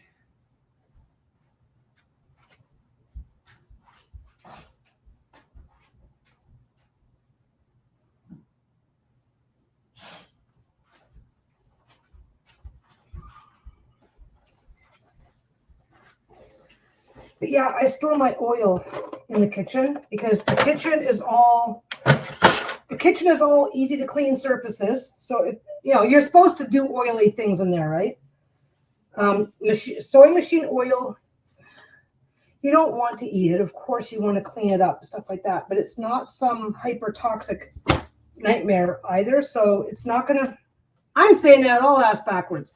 I'm not storing it near the food. Right, but if something does happen, I also don't need to panic. It's fairly easy to clean up.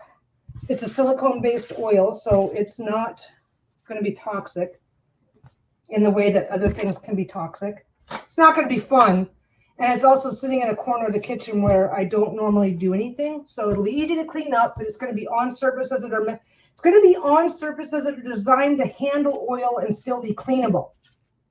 That's the thing that matters. And because of the type of oil it is, while it would not be fun, you're not going to it's not like you're eating a jar of Vaseline or, petrochemicals or something like that.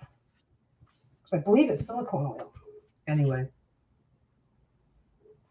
Let me just say things badly and then we'll move on. But I don't store it in the sewing area because I've got fabric everywhere. Right? A bottle that big, it would take very little of a spill to ruin hundreds of dollars of fabric. That's the main reason why it's in the kitchen. Anyway, that's right.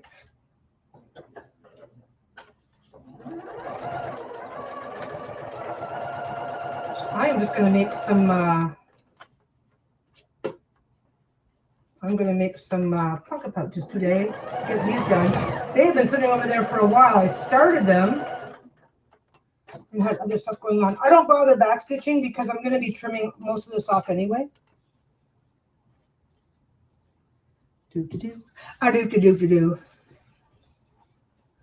What is this light colored project these are pocket pouches. These are going to be pocket pouches.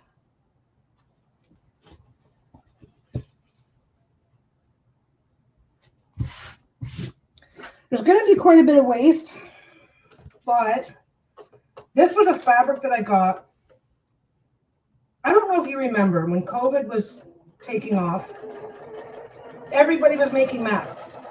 Everybody was making masks. Well, what they started making at the fabric stores were these fabrics where they would do the whole block.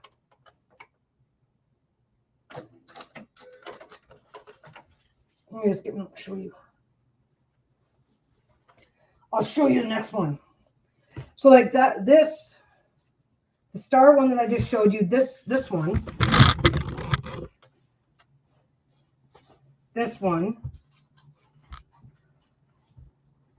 and all of these other ones were all on the same block of fabric. We're all part of the same yard of fabric. They were just all set. They were all side by side, right? So they started selling these so that people could just think, oh, I like this. And then you can go home and you could do theme sewing and make yourself big batches of masks, right? Just go home, make a mask. Easy peasy, right? Yeah, everybody made masks. I made masks. So, but what they did, they started doing these projects. And like I said, this would be connected. That was connected to, I can even find the piece because you can just barely see it. You can just barely see up here. See how that transitions into something else with a lot of purples in it? And they started doing these.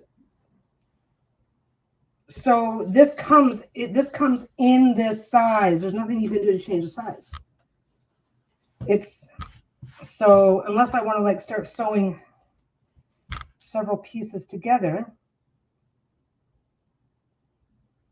This says, I believe in unicorns and be a unicorn on a field of roses.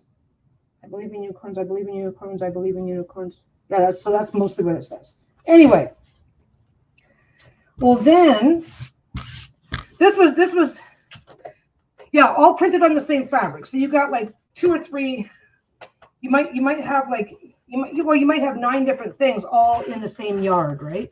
Yeah, this computer, by the way, is bigger than the old one, so we're going to be expecting to see the corner of that in the way on a somewhat regular basis from now on. I need a bigger computer. I'm getting older. Anyway, so, but like doing masks was like a hula hoop, right? Now,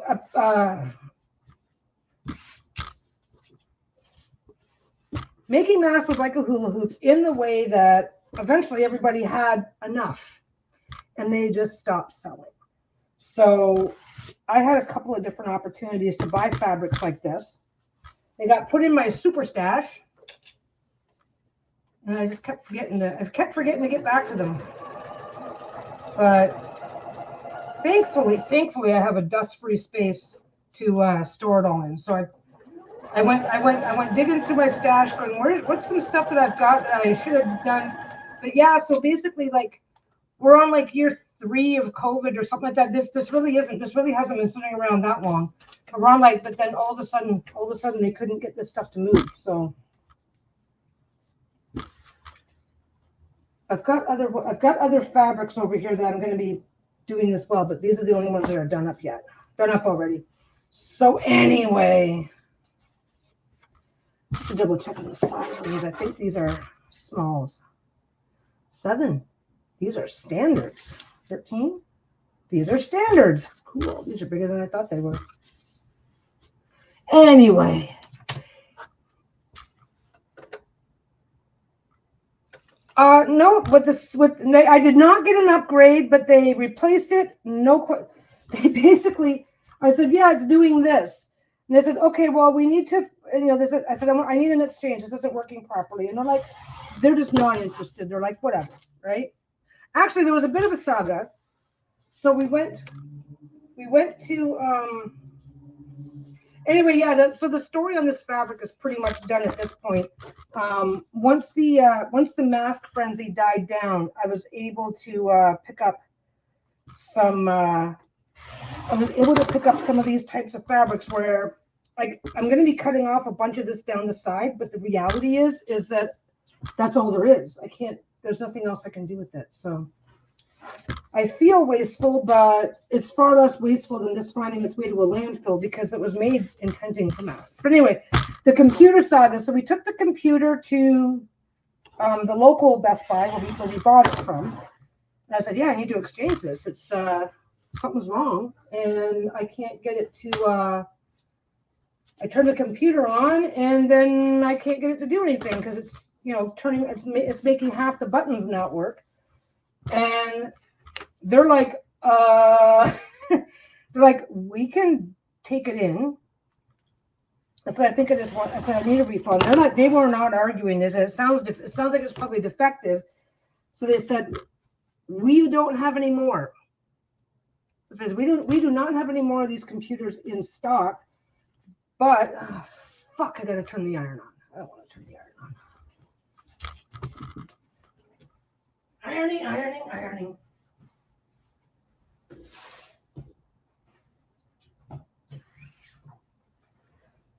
So they said you can go out to one of the other stores in the next town, which for us is only about a 20 or so minute drive. So we did that.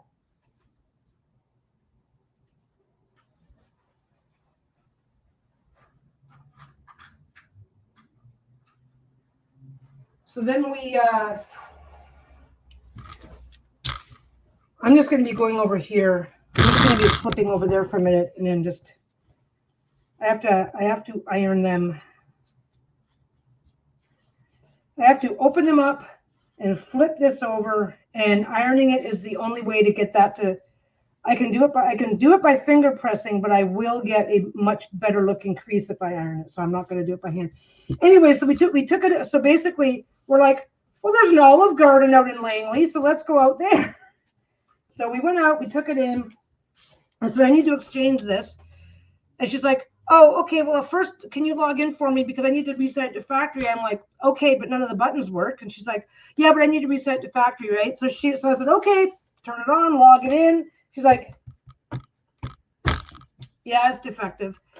So they basically just hang on here a minute. They did their stuff. It takes a few minutes, but it was like they did not have a question for me. There was no pushback. There was no question. There was no problem whatsoever. Like, yeah, here you go. Sorry about that. Brought me up.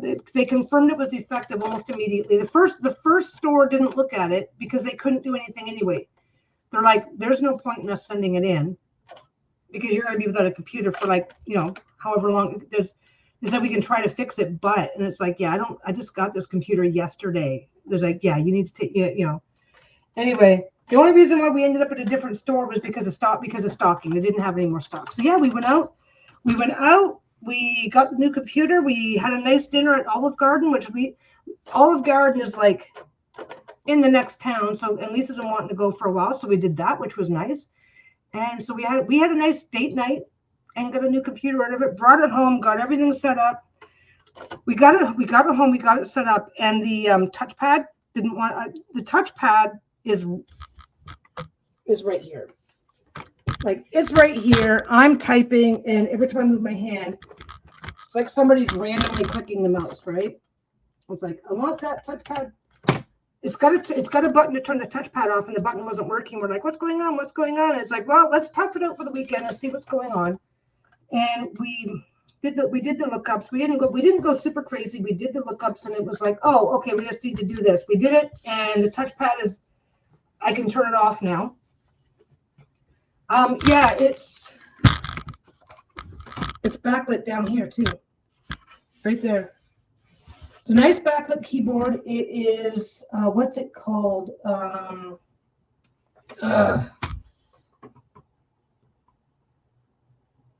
That's Armory Crate. What's it got in it?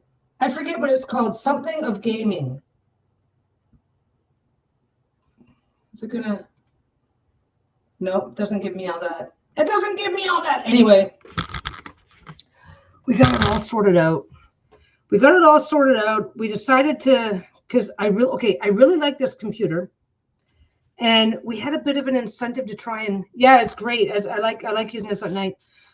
We had a bit of an incentive to see if we could sort out the touchpad on our own, because there's like your day-to-day PCs, and they're not going to be super friendly towards using them as for playing Diablo, for doing whatever. They're not going to be super friendly for that. This was the best bang for our buck that we could get without having to go over double on the price. And it's like, I don't want. So it's like, let's just see. And we did it. We was like, oh, okay. Here's where you go. We just had to download a driver.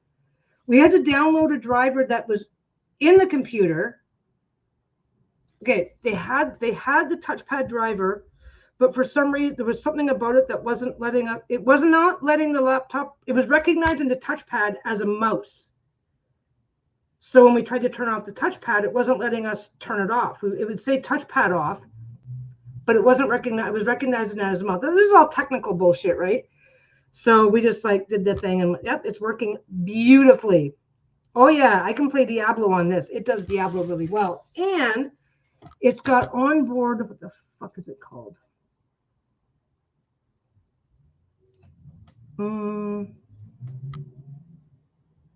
Is it already here? It's got a setting in here. I have to go look for it. I would have to go look for it because I'm still, you know, I've only had it for a few days now. I can stream Diablo. I will be able to stream Diablo with this and my other computer. Okay, my old one, I would have been able to stream Diablo, but it wouldn't have been as seamless. So I might try that one day just for the fun of it and see what happens. Okay, I'm going to abandon you guys for like 3 or 4 minutes, not even. I just got to get this. I got to get this signed, and it's a very quick process. So I'll be right back. I'm not sure if you'll be able to hear me or not.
Well,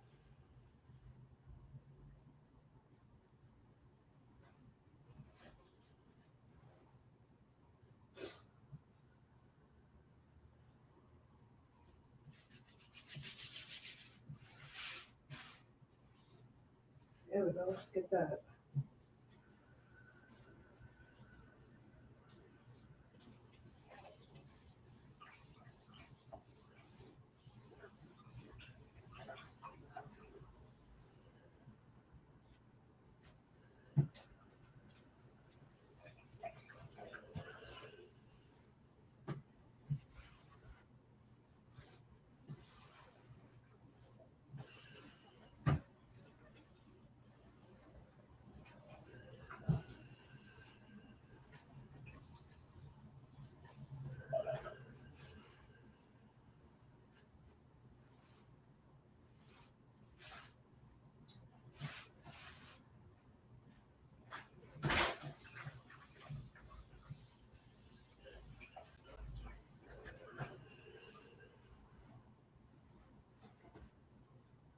Oh, that's done. Okay.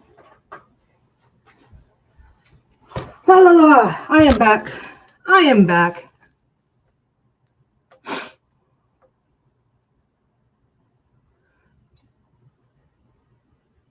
Oh, open world. Yeah.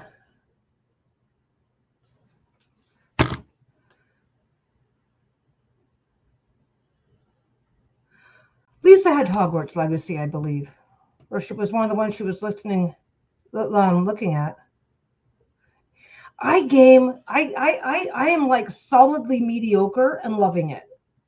I don't do the hardcore super competitive thing. I don't do PvP.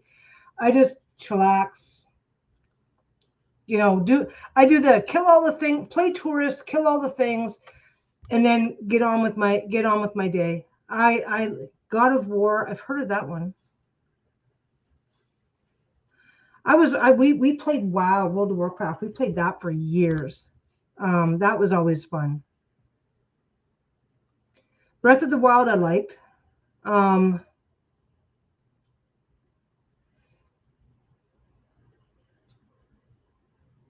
Hello, Tammy.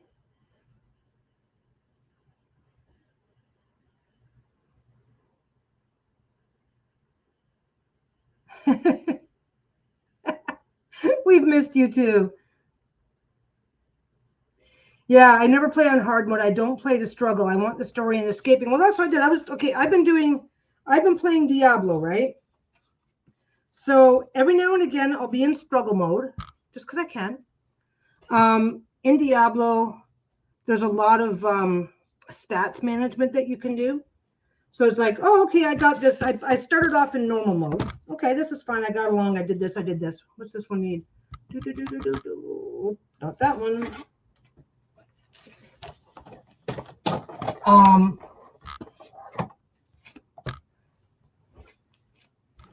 They have about 8 levels. They have normal, hard, penitent, and they have torment level 1, 2, 3, 4. I'm now at torment level 4 and basically kicking the crap out of everything. But I'm also like, you know, I redid all my stats to maximize my stuff. There's all kinds of things you can do to build up your stats. That you get to level 60 and you're done, but then you start with this stuff called Paragon points and all sorts of shit. 4.75. You do Paragon points and all sorts of stuff. So with that in mind, you play on normal for a while, and then when that starts getting easy, you go up a little bit, and then when that starts getting easy, you go up a little bit. And so I've worked my way up to max now for the heck of it, but I never did the whole oh, I'm playing on max when I'm playing on this level when I should be going 2 levels easier on myself. You know, I'll jump up into a higher level. Okay, how long does it take me to get killed? Oh, okay, right away. Yeah, okay, I gotta come back in a bit. Like, I do like building up my character's stats and strength to get into the higher levels, but I'm not in a rush to do it. Okay. Now, do I need that? I don't need that right now. I've always got enough scrap to make another one later.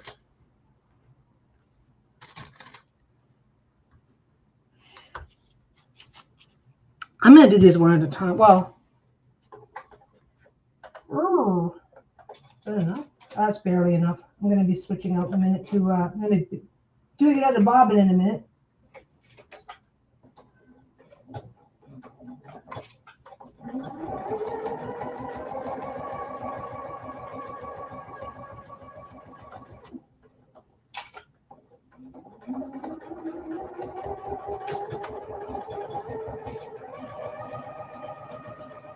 Yeah, I've gotten myself up to torment 4, but I'm still, there's 2 objectives I need to meet the season objectives.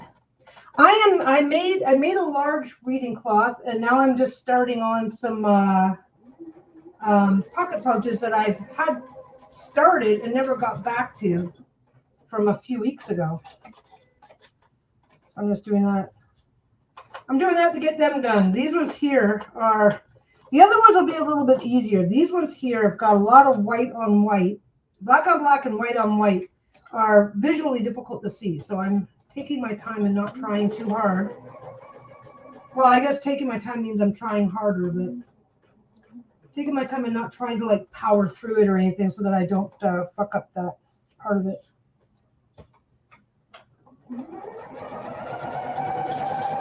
What's really hard is because I'm coming down this side here, I want to catch the interfacing.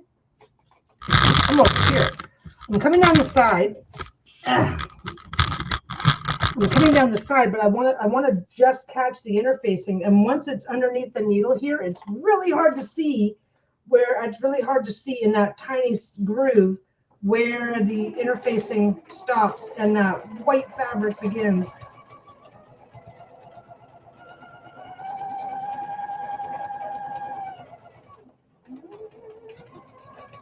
Wow, I still got enough. I think I have enough fabric for one more. I mean, thread for one more.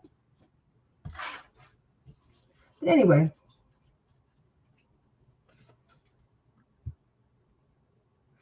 I've tried this game I am playing, Breath of the World or Breath of the Wild. Yeah. Is it a new version of Breath of the Wild, or is it the original version but on a new platform? Because I'm certain I've played that game before.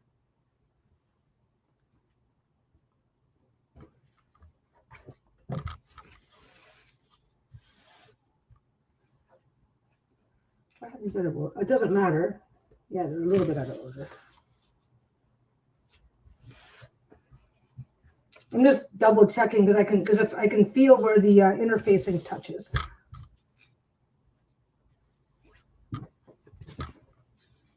Anyway, now with all the, it's kind of funny because this is my political response to the tariffs. It's like, well, let's just get a nicer computer.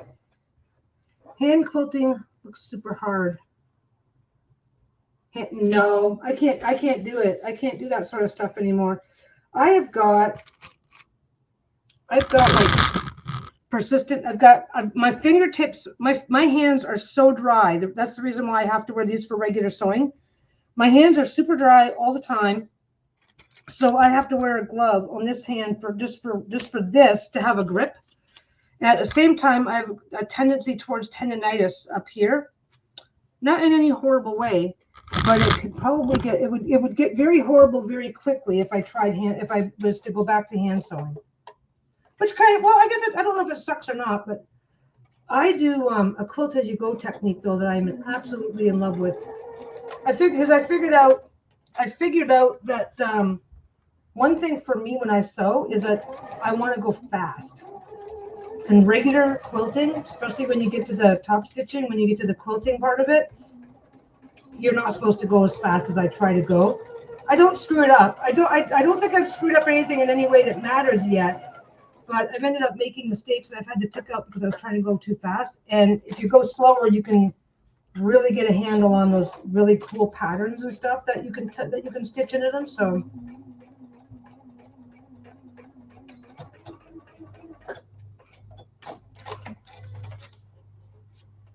but it looks, you know what? Okay, it looks really cool. And if it was something I could have done, if I had found out about it a few years ago, I definitely would have done it. Back in my knitting days. It's kind of funny. You get a little older, and your body goes, "Yeah, fuck you, stop doing that." And you're like, "Fuck you," and it wins, and it sucks. That's okay. You can still sew.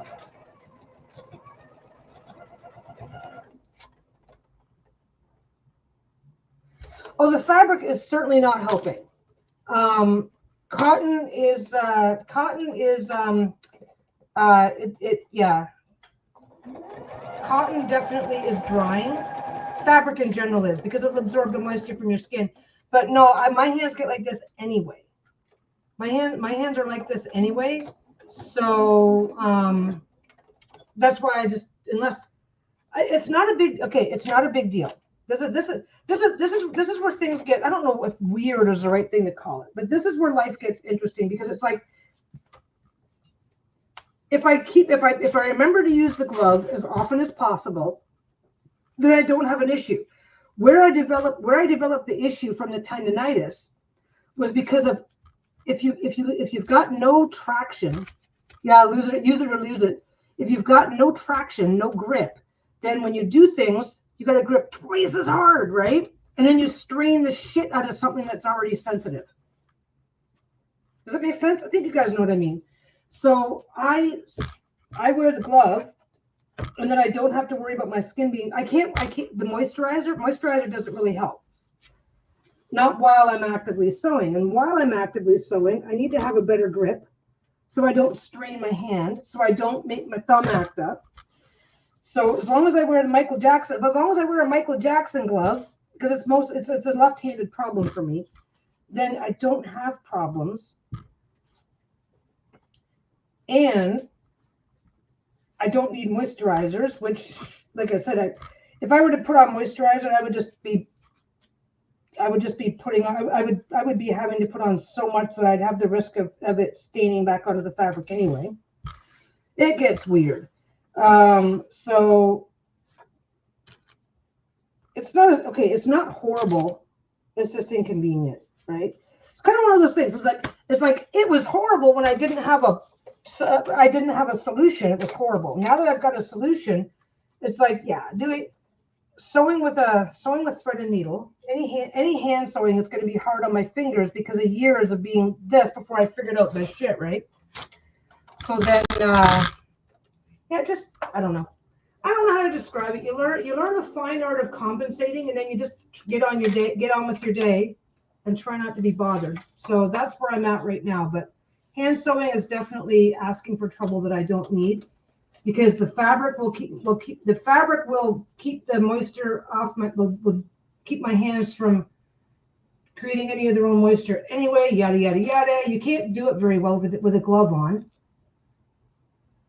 I think it really sucks. It really sucks for people who don't have the time, the interest, or the opportunity to explore different interests. So I'm very fortunate that way.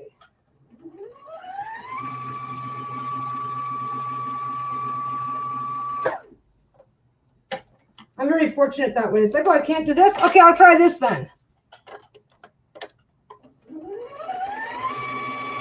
Yeah, I'm making some lace knitting, but took a break for a month, and my arms are letting me know all about it. Oh yeah, my shoulders hate me. My shoulders hate me these days. I pulled something in my one shoulder. No big deal, but you know. And while I'm waiting for that to sort itself out, because I'm overcompensating, I strain the other shoulder, and because I'm overcompensating, it just jump back and forth. Still sensitive to this day, and I'm a side sleeper, so I was my own worst enemy when it came to trying to get better. So, yep. The joys of aging. Oh my God. And then they say, oh, all old people do is bitch about their health. It's like, yeah, because we're feeling fucking bitchy about it. Fuck. I used to be awesome and things didn't hurt. It was great. Then the universe said, you're having too much of a good time. Let's just, here, hard mode for you. I don't fucking care. I don't care. I've got video games to keep me happy. I'll be fine. Shoulders have, the things they don't tell you when you sign up for life. Yeah. It's like, fuck you. Don't do this to me. You know what I think is interesting, though? I think there's this fine line, and we forgot how to find it. Being able to talk openly and matter-of-factly about health things, you can do that fine line from sounding like you're a whiner to sharing useful information. And it's funny, like if I say, oh, if you have a problem with dry hands, okay, this is just a cloth glove with rubber tips on the fingers. I have better grip. I have really good grip, right? I don't have to use as much of my hand strength to grip on things. I have a tendency towards tendonitis, so keeping my hand a little warmer is really good for me. And the extra little bit of compression you get from the cuff is good for tendonitis too, right? And that's fine. But it's like, oh, you're just bitching about this. Yeah, you need your past life regression session. Yeah, I need to figure this shit out. But the funny thing is that we pay medical professionals to tell us the same fucking thing because we don't share info. And I get it. I have a bad day and I am bitching and whining and, you know, Peggy, just shut the fuck up. I'm bitching and whining with the best of them, right?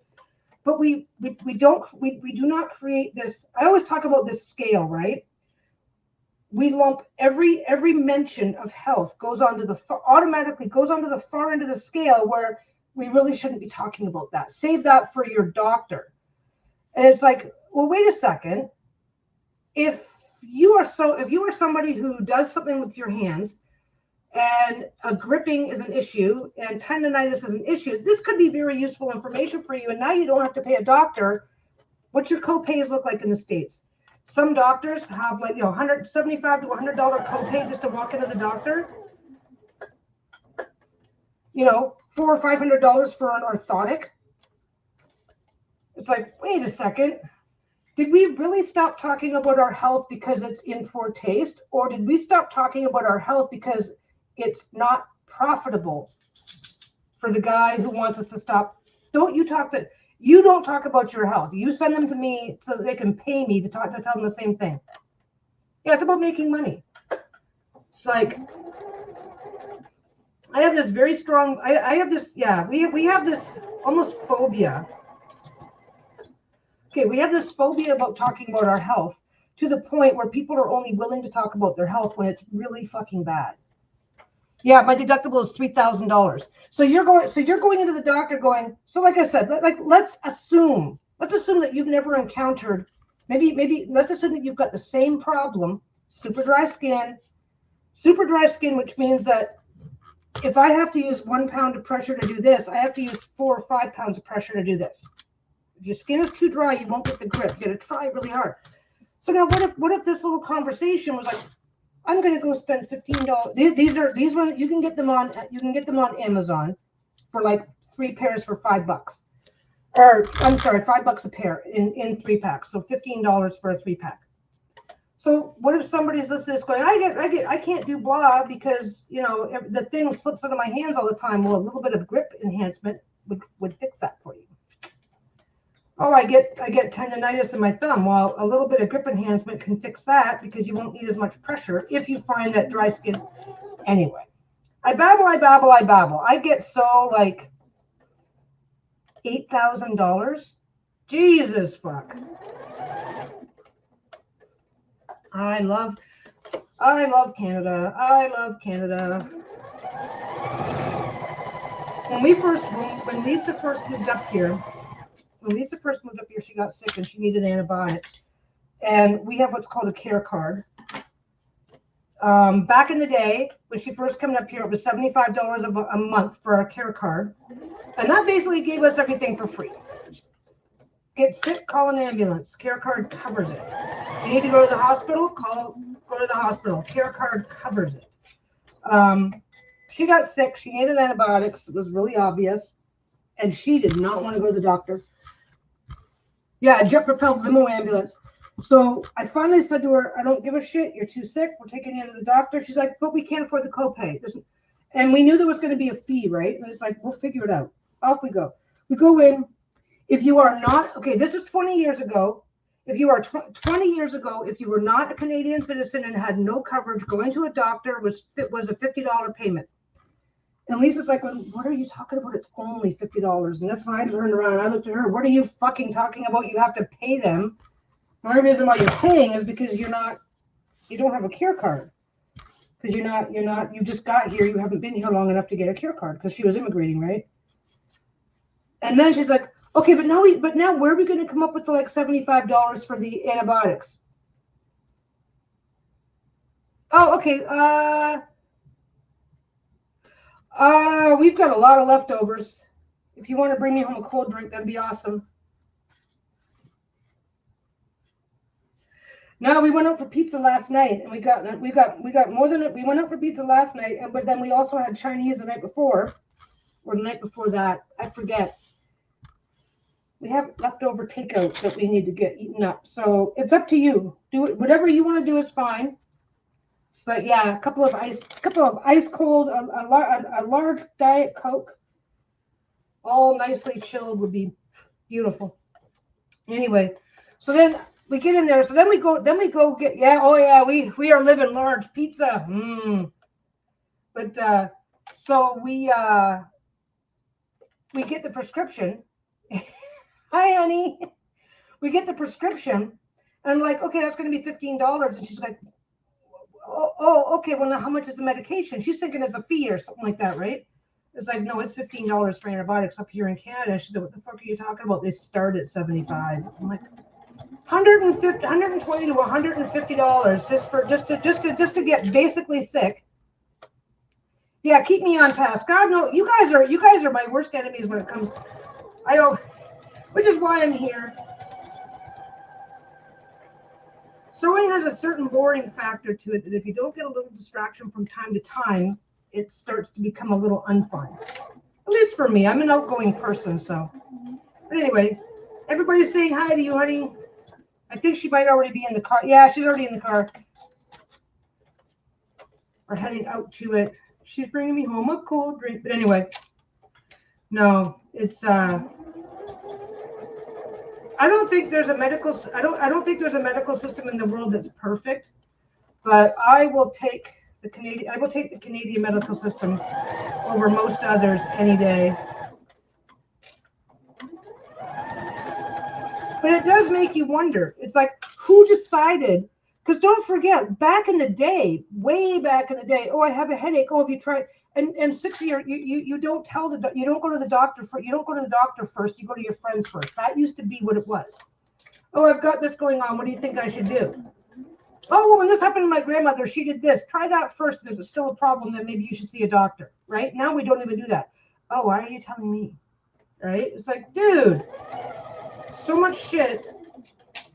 And when you're looking at a medical system like in the U.S., that's a big, expensive bit of what do you call it? Social conditioning.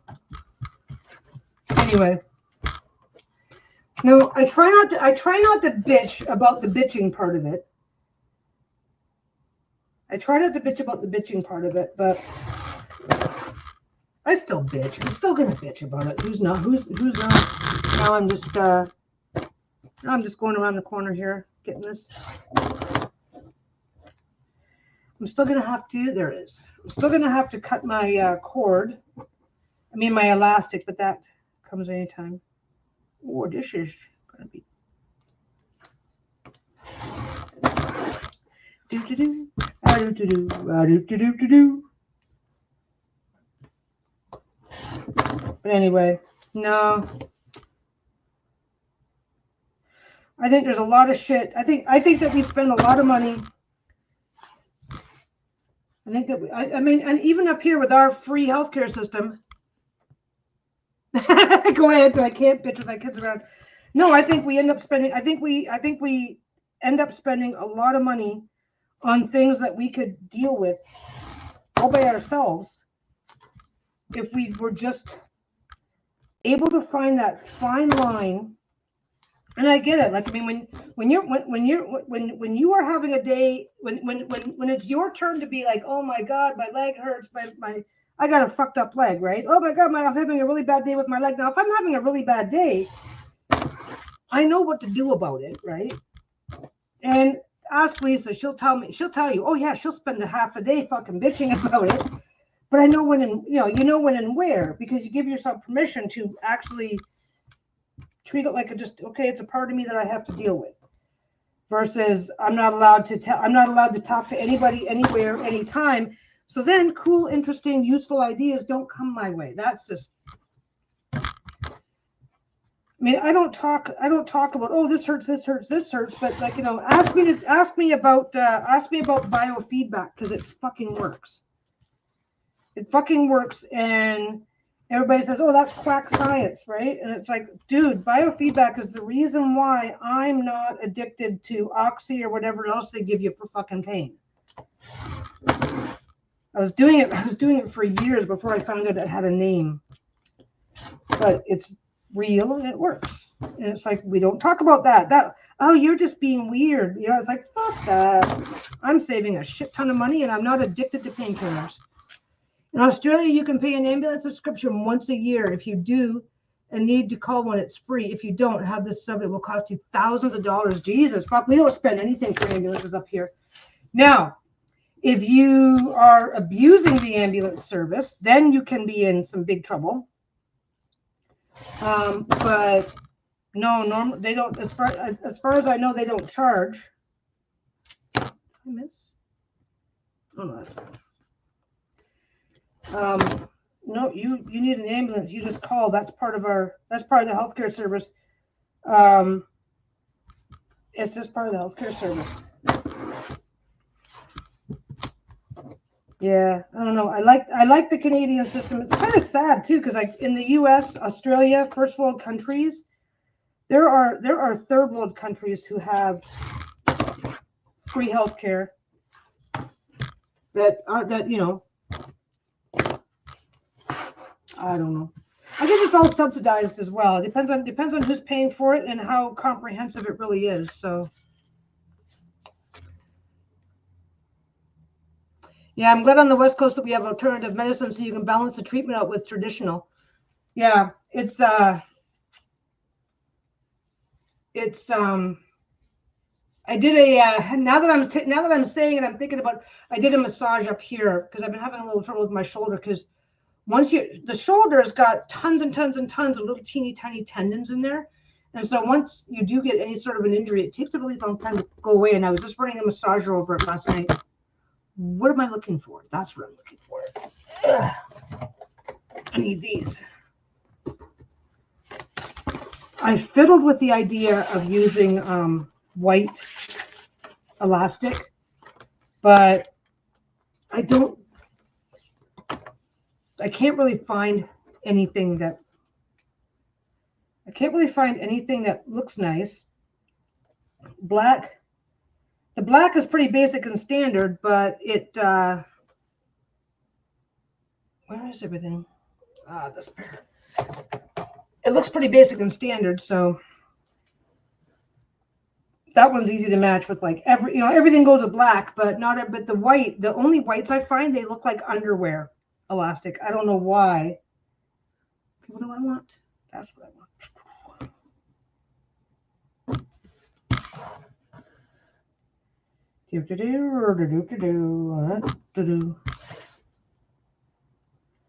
I've got 4 ready to go, so I'll cut 4. Lisa's got her game tonight, so I can't stay around much longer. But there we go. I'm gonna get these done for sure. Yeah, black kind of recedes in the background no matter what you're matching it with, whereas white, like this is just a basic black. I don't know if it's gonna. Oh, there we go. Is it showing up? Not really. This camera's not bad.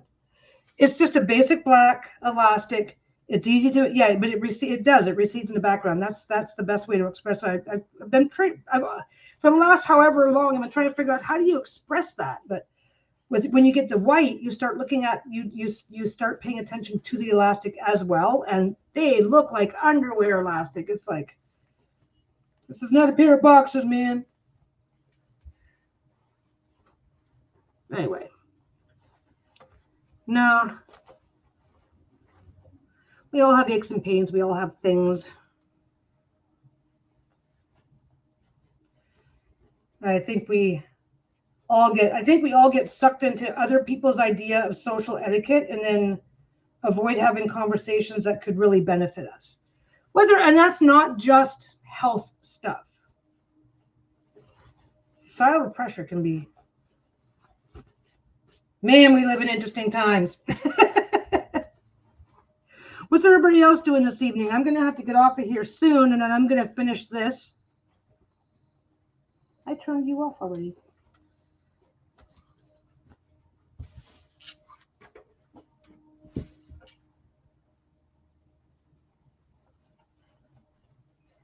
I'm going to finish this. Then I got to get off. I've got to get off of this because Lisa's going to be gaming.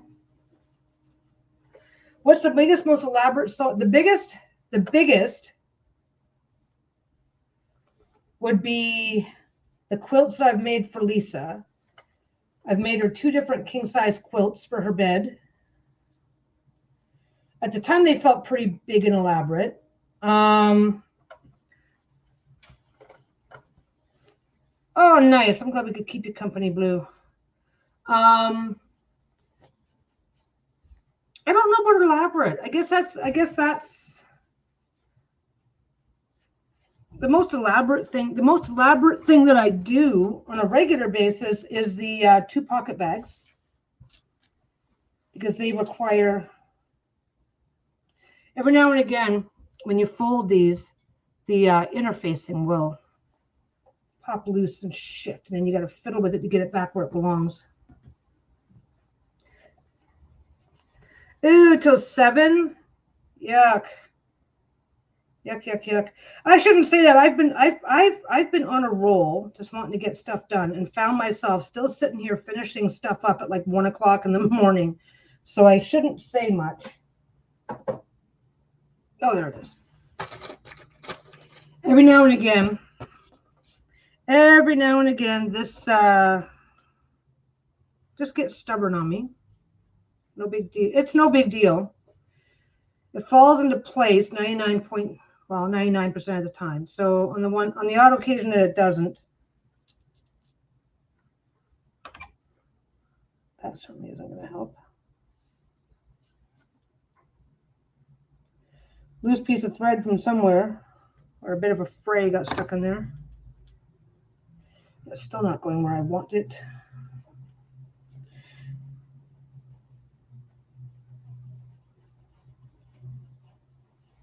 There we go. Are you where you're supposed to be this time? Did you go right? Did you go right? Did you do it? No, you didn't. You popped out on the other side. There we go.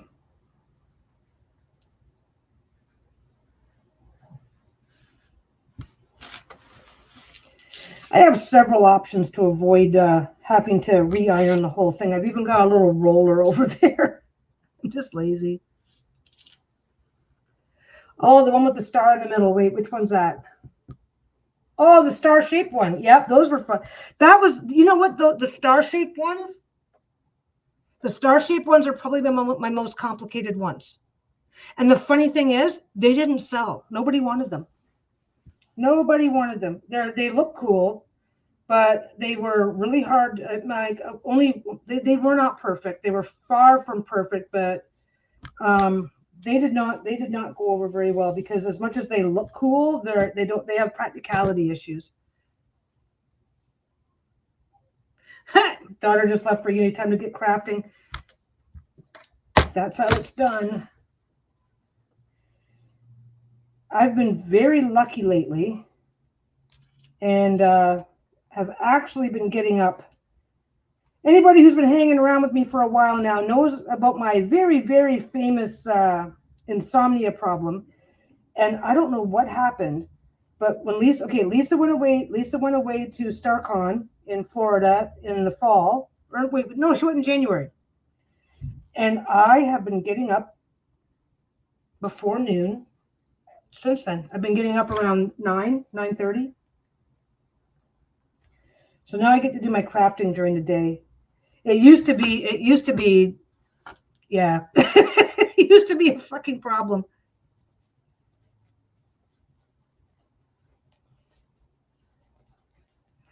After work, I'm going to have to take the time to massage the lines off my forehead. It's a lot of thinking.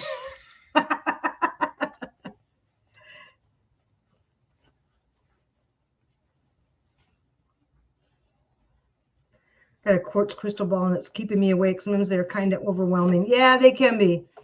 They can be.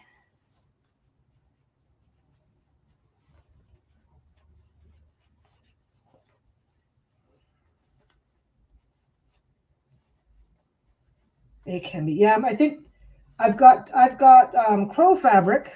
I've got to make some cloths for that. Why are you sticking? You should not be sticking.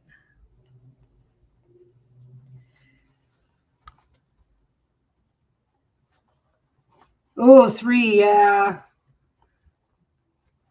I know some people who keep their crystals like in a container, or Like they won't put they will only allow certain crystals in the room where they sleep, that sort of thing, so that they don't have to be dealing with that. I don't know why. I'm not bothered one way or the other. But then again, I've got insomnia as my best friend, so. But yeah, I haven't had a lot of insomnia problems lately, which has been absolutely amazing. Super, super in love with that for myself.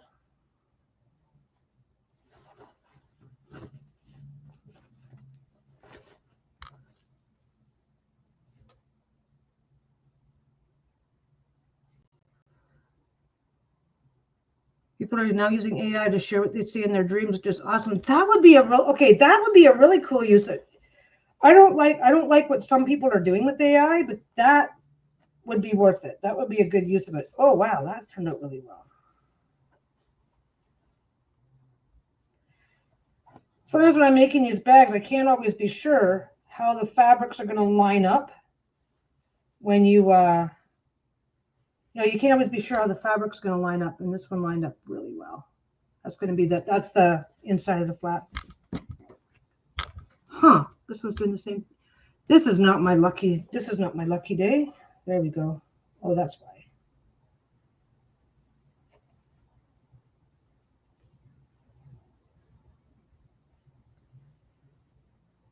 Just got there's a tiny crease in the cloth that just kind of came in as part of flipping it over or whatever I was doing, and now it just doesn't. I'm going to have to take that one and iron it before I do anything with it. It's not going to look good.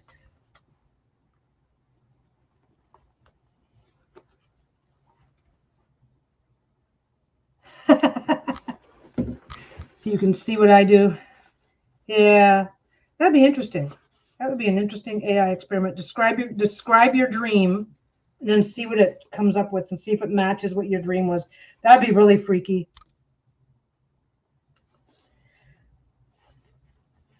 Yeah, dreams are weird. I do dream interpretation for Lisa a lot. And some dreams are just your mind fucking with you, and other dreams are like so like prophetic. It's crazy. I don't know what's going on here. I have to do this one too. Usually, if I line up everything,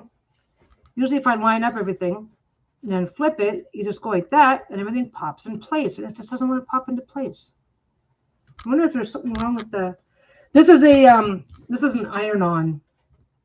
This is an iron-on interfacing. So I wonder if there's something wrong with the adhesive. Needs to hold it in place long enough to be sewn down. But if the adhesive isn't working, oh yeah, I don't know why. I've been doing dream interpretation for years and years and years. And I've never been like trained or anything.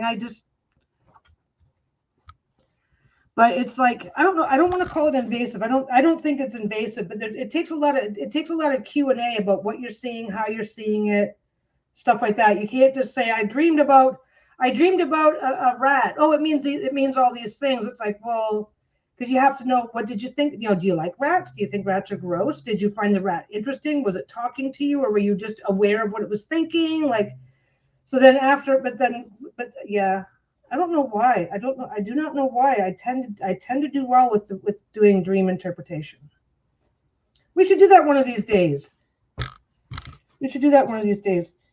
Because usually the dreams that are worth interpreting, if you forget your dream right away, that's why you're good at reading the cards as well. It comes natural for you. Since, yeah, I don't know. That's what Lisa says, the same thing. Oh, this one's fine. Lisa says I come by it naturally.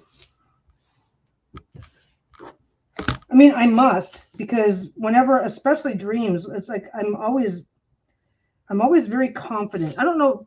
Confidence doesn't you can be really, really good at something and still not be confident about it.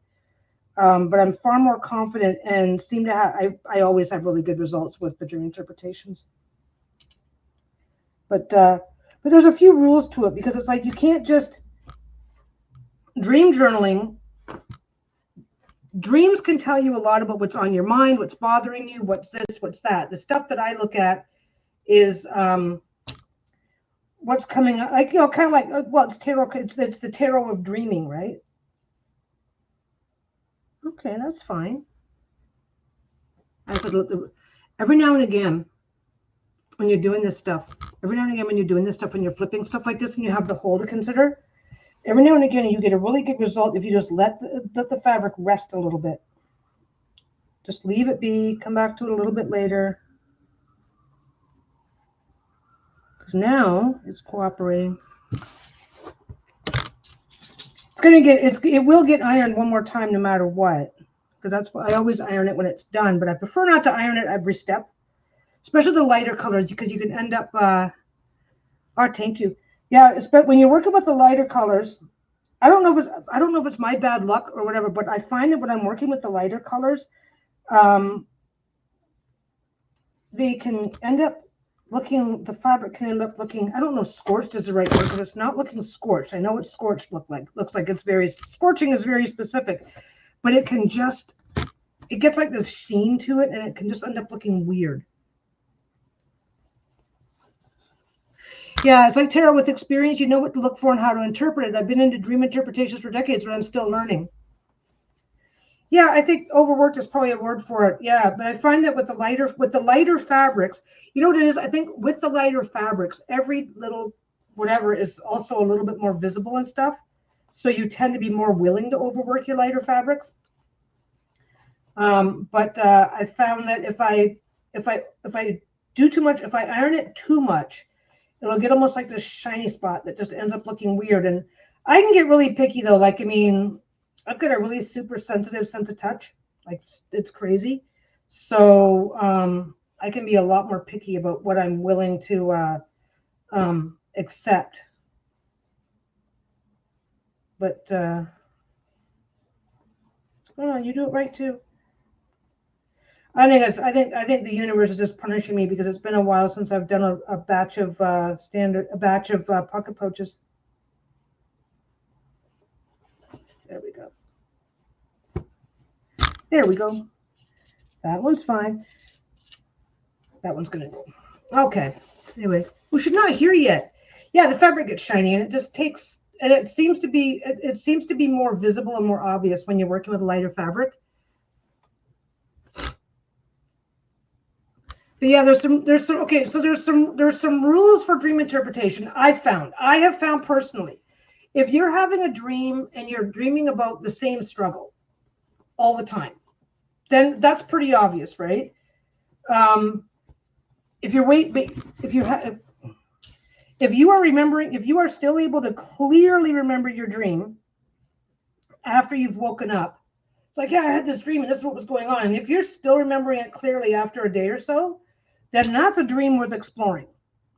Because most dreams, even if you're dreaming about the stuff that's stressing you out, most dreams, you forget the details.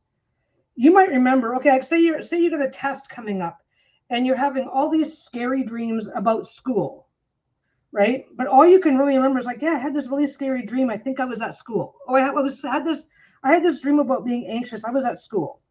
But you don't remember the details. It's like, well, that's really obvious. You're nervous. Something's going on with you at your school, or within an educational environment that you are participating in, and you've got some anxieties. And it's other than that, it's just pretty open. It's a pretty open and shut dream, right? But then you have a dream and you remember every detail. You remember every detail, and you can still recite most of the details a day later. It's like, that's something worth looking into.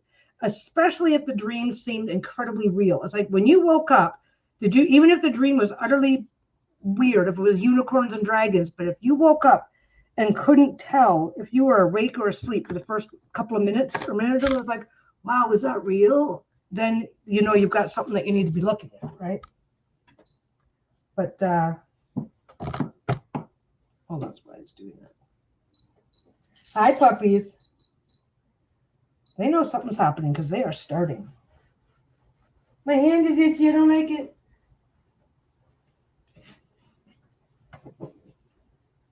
Come on. That's the wrong garbage. I threw that oily cloth in there.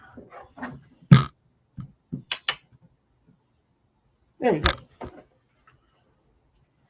This machine loves to stuff the corners inside, so I always start a little tabs to get it started. Anyway.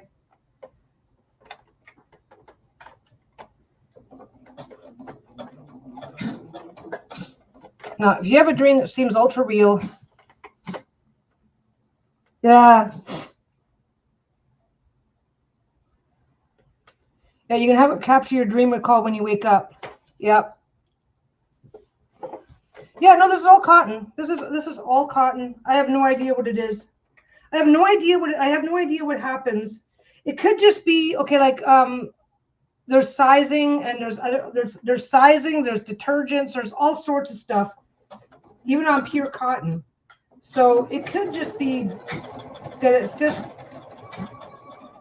part of the processing that they do for the fabrics.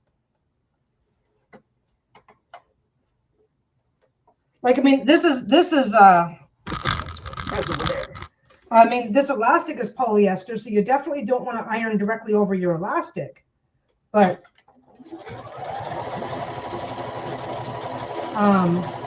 actually, you can iron directly on the elastic. Just don't.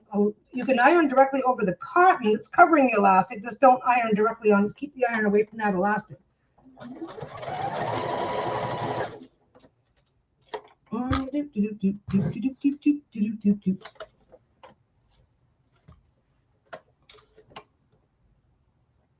Yeah, I don't know what does it. I really do not know what does it, but it seems to be, to me at least. You know what it also is, though, is that if you are going to scorch your fabric, it's going to be the most visible on a lighter fabric. So it could be like a, what's a word that means like a healthy, what's a word for healthy paranoia?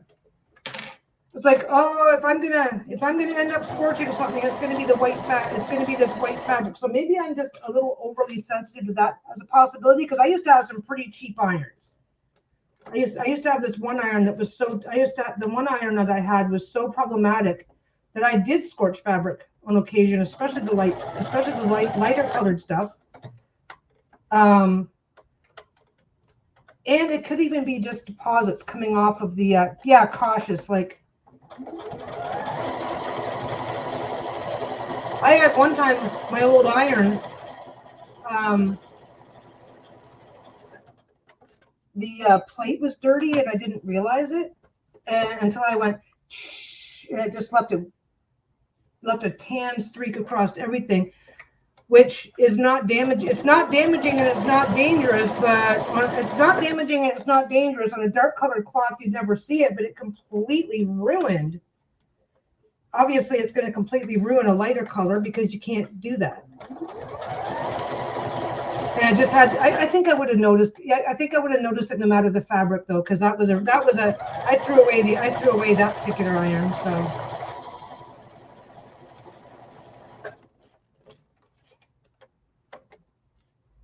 I can't remember. Good night, Blue.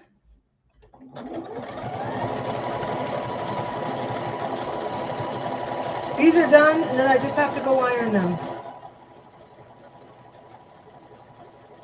I have a feeling Lisa's taking this one. This one here looks a lot. There's some it was never intentional, but there's some similarities to the dragon, to her unicorn. Anyway, no, we should do dream interpretation one of these times. Pick some poor willing volunteer. Sometimes it's quick, sometimes it's not. It's like anything, just depends. Yeah, I keep upgrading my iron game, though. It's like I don't like ironing. Ironing is my least favorite part of this, but I keep upgrading to better and better irons. So now I've got a really good one.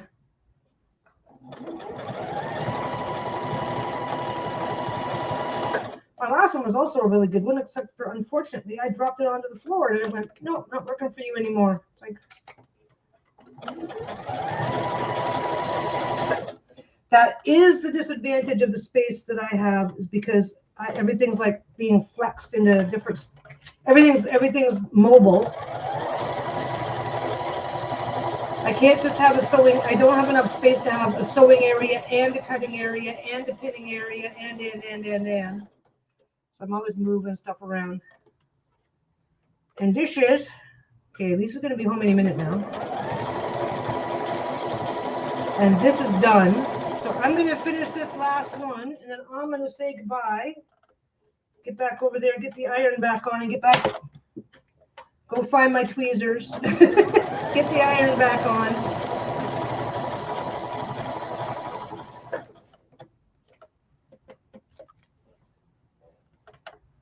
Well, thank you for hanging out with me. I like, honestly, if I had the wherewithal, I'd do this if I had the wherewithal, I would be like turning on the camera and just hanging out while I sew every fucking day.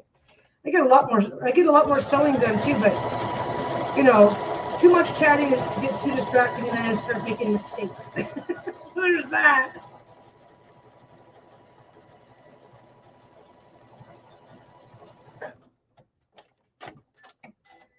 Come on, where'd you go? Yeah, so all I've got left to do is I trim everything. I do scorch it. I do a quick scorch on it. It's a polyester thread, so I do a quick little zap on that.